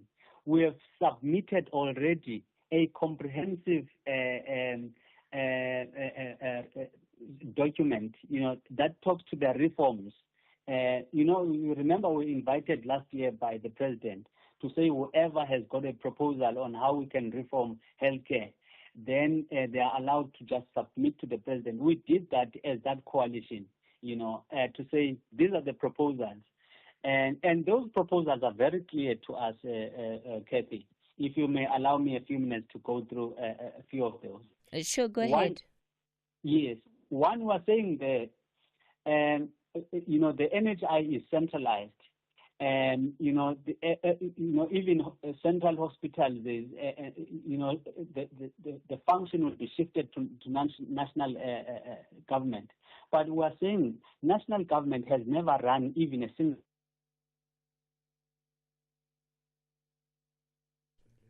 Mr. Mzukwa?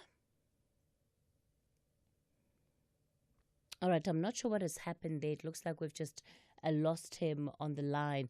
Of course, Dr. Mvuyisi Mzukwa is the chairperson of the South African Medical Association, and he's giving us the association's insight into the NHI and why it is they are vehemently opposing the Act in its current form, in fact saying that it is unconstitutional, and he's been talking us through the aspects of unconstitutionality that they have identified. So we are going to try to get him back on the line. I think we might also have space for one or two callers before we wrap this conversation up. So if you want to contribute, do get in touch with us on 086 000 2032. That's the number to dial, 086 000 2032, on the WhatsApp voice note line 0614 104 107. Mr. Mzukwa, I understand you're back on the line. Yes, thank you so much. Yes, I'm back, Cathy. Can I continue? Yes, go ahead. Yes. So we're saying because the provinces are already there, and for you to shift the function of the provinces, you've got to change the legislation.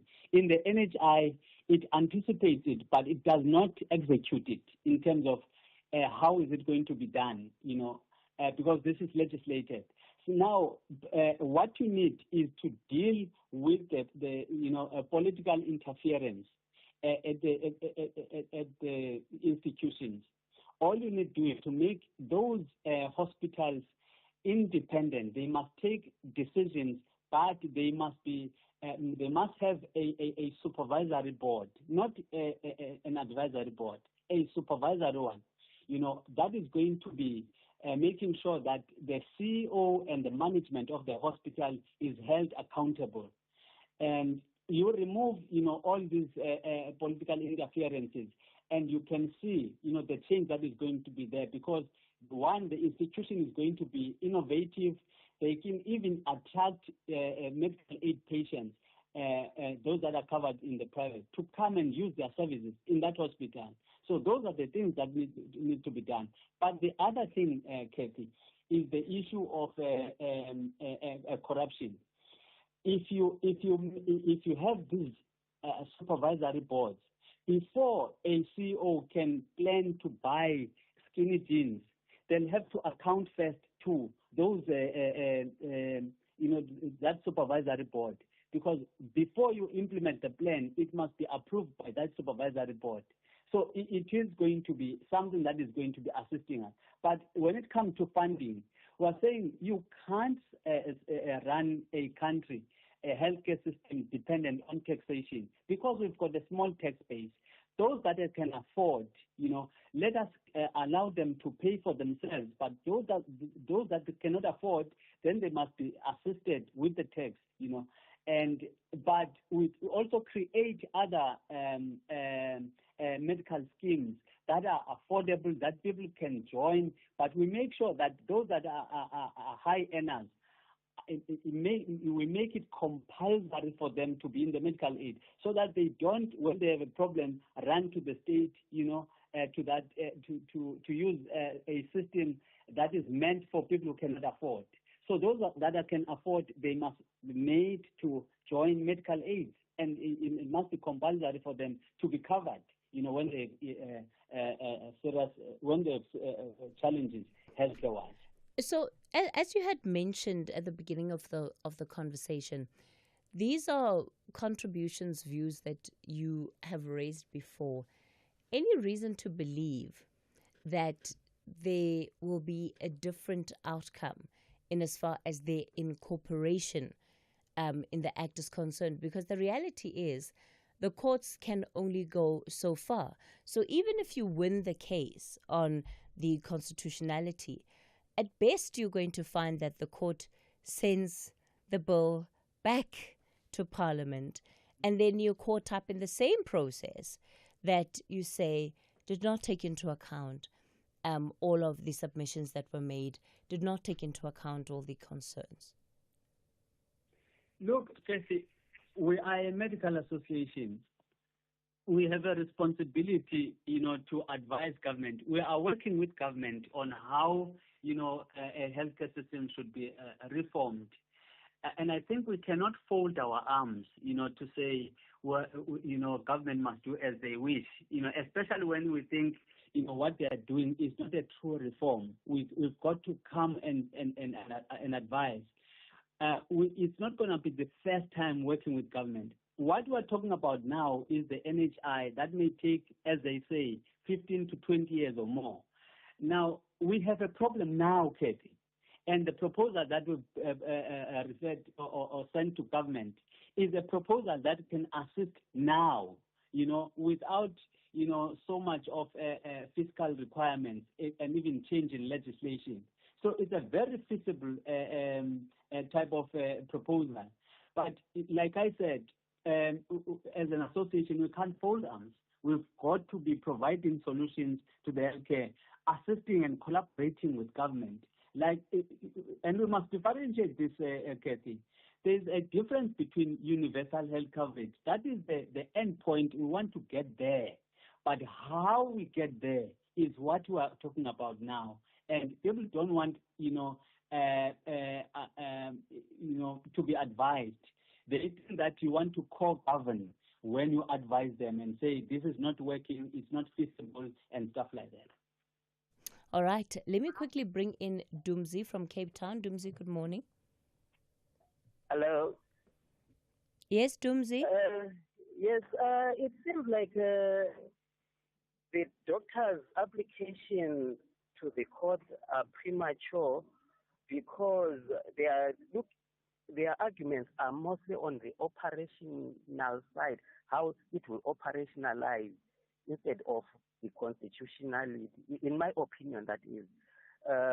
For example, when you say everyone has to be registered, government is still planning on how it will be implemented, how it will be operationalized. So to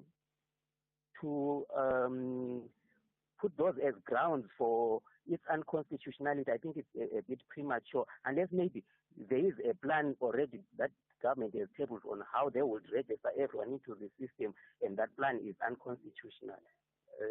Maybe I tend to be corrected. Okay, Dumzi, thanks for that. Dr. Mzukwa? Yeah, I think what people should understand, this is the law of the land. And the law of the land says, if you are not registered, we can't help you. So we are saying there are instances where we will have people who are unregistered. You can't be putting that unless you're coming up with exceptions. There are no exceptions in this case. So I guess then at worst, if even your court process or your court application does not succeed, you would want to see exemptions included in part of what is in the Act right now. Exactly. We look at it. We are participating. Our technocrats are participating because we understand that government is pushing ahead, and we want to be part of that conversation. But at the same time, we want to say to government, you still need to clarify these, because this will be serious, will be contested seriously, especially when there are, issues of litigation. If I'm denied access to healthcare or something happens to my relative, obviously I will take government to task. Okay, and for those, Mr. Mzukwa, who say that SAMA is protecting the interests of its constituencies, and that big business is the constituency that you are protecting, what would you say to that?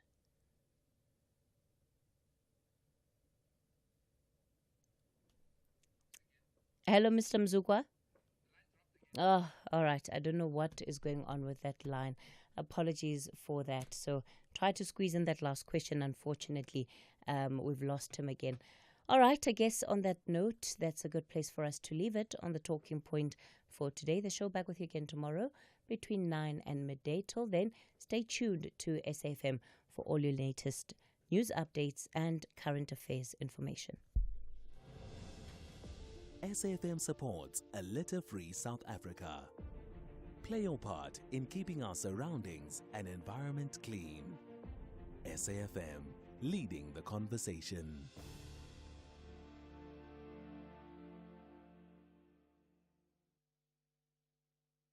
The book reading. Please note that the views expressed in this book are not that of the station. Listeners' discretion is advised. SAFM presents another episode of the book The Thing with Zola by Zibu Sitole, read by Lerato Mvelase.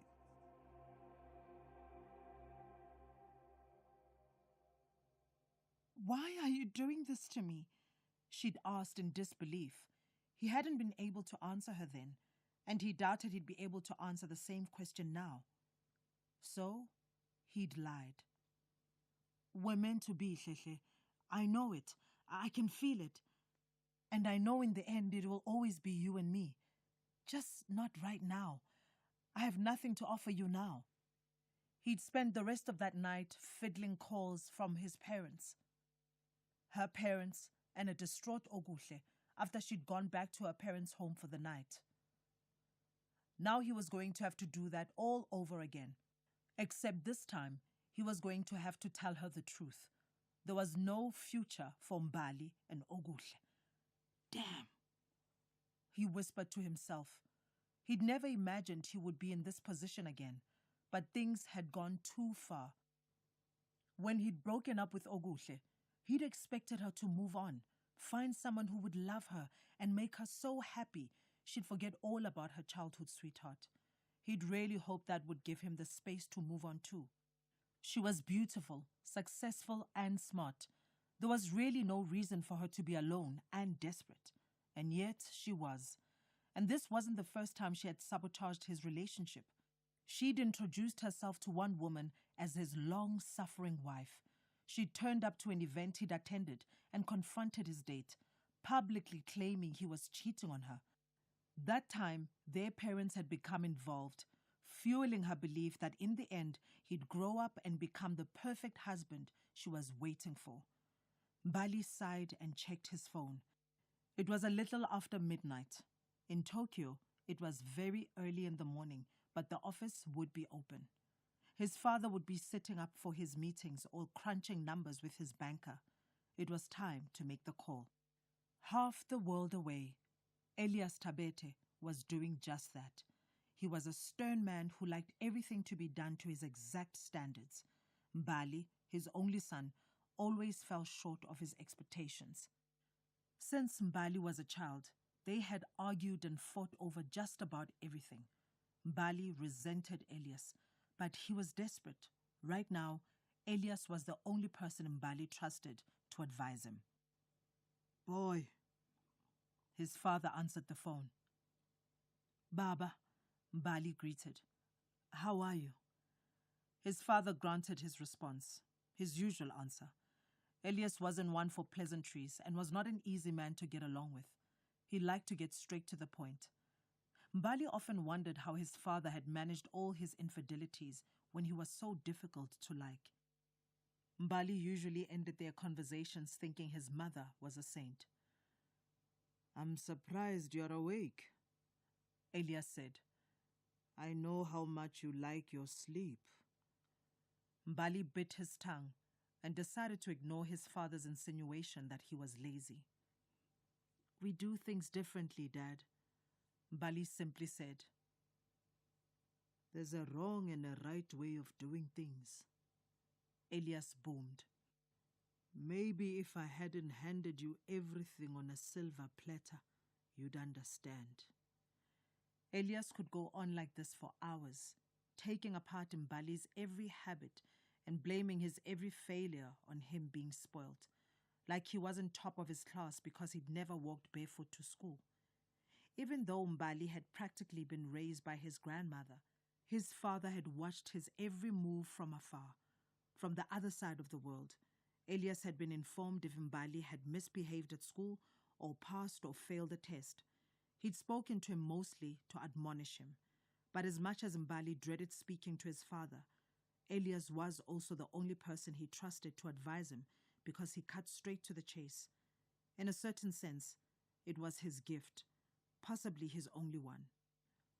"Mom asked me to call you." Mbali couldn't shake the habit of using his mother as a shield, the buffer between them. "Ah, yes."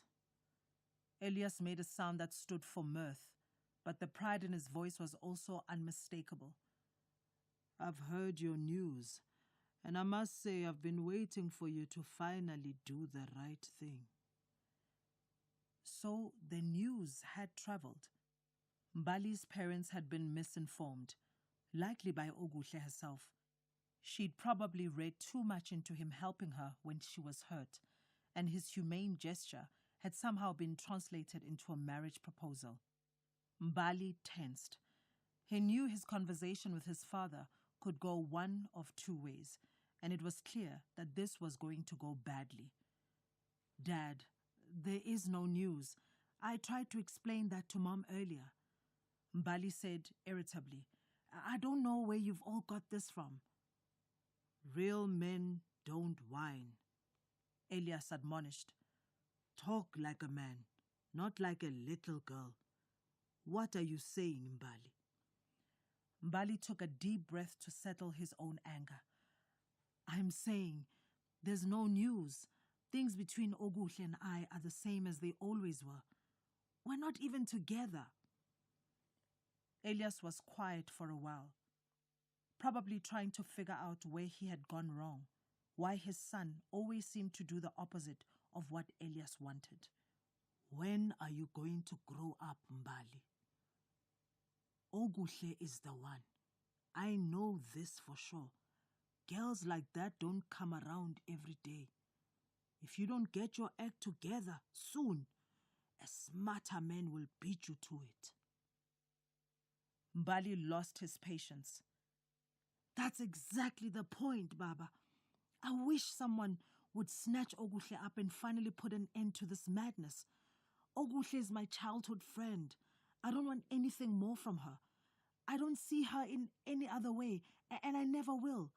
I just want everyone to understand that and let us both move on." Elias said thoughtfully. "You're a bigger idiot than I thought." Mbali leaned back in his chair and massaged his neck. "Dad, please, can you help me? I just need everyone, especially Oguhle, to understand that we're done. There isn't going to be a wedding. How do I tell her that?" Elias sighed. On the other end of the phone, Mbali could hear a pen being tapped on the desk. Beyond the huge glass windows, he knew the early morning sun would be glinting across the Tokyo skyline.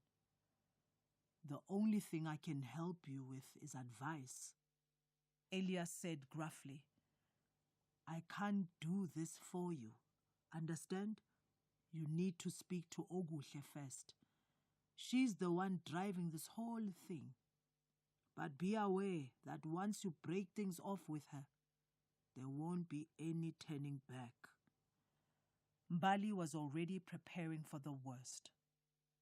Chapter 21. In Recovery.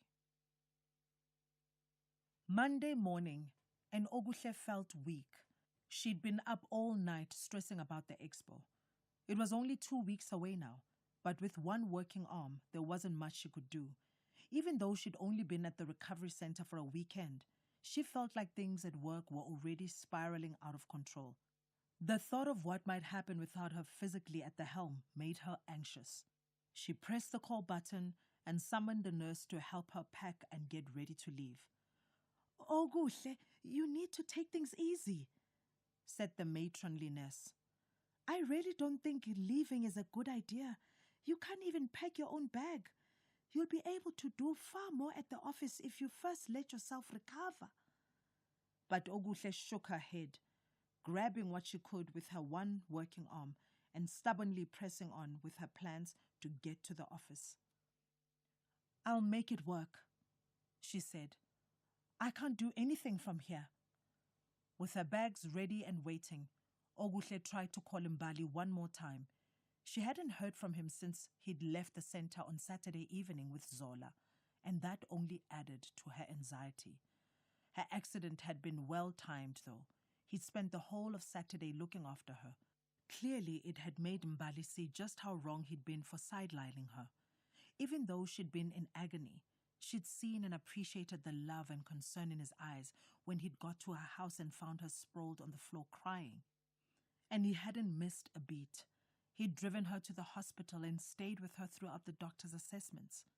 He'd even made the booking for her at the recovery center, and when she thought he was about to abandon her there, he stayed, only popping out briefly to freshen up and bring her clothes and some of her favorite treats.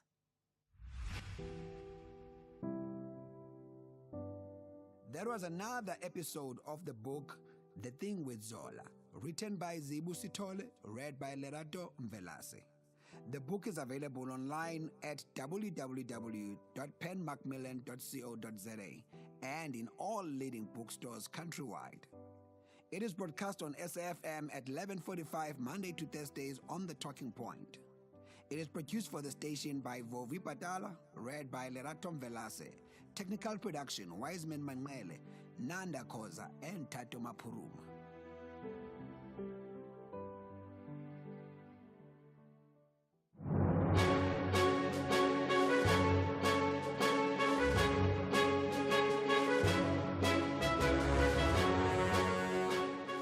As I pull myself away from the Democratic Alliance press briefing, it is 12 o'clock on Thursday, the 3rd of April, 2025. A very warm welcome to Updated Noon here on SAFM. Leading the conversation, I'm Sakina Kamwendo. Coming up in the next hour. This is putting South Africa on a very difficult path. If they think that they are going to be implementing this budget with that slim, flimsy majority, it's really going to be tough for them. A budget passed, but already facing resistance as the DA files court papers to challenge Parliament's passing of the 2025-2026 fiscal framework. And US President Donald Trump has announced tariffs of 30% on all South African exports to his country. And please share your views with us, 41391. That's our SMS line number. You'll be charged R150 per SMS. You can also write to us via X at SABC News_radio, or you can send us a WhatsApp voice note on 082-692-3909. Well, these and more stories coming up on this Thursday edition of Updated Noon. First, though, here's the latest news with Jwalane Tulo.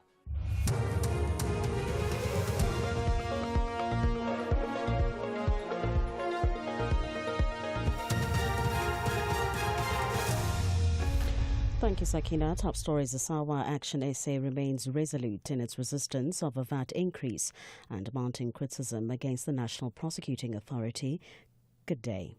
The caucus leader of Action SA, Athol Trollip, has emphasized that they are resolute in their resistance of a VAT increase or tax bracket creep.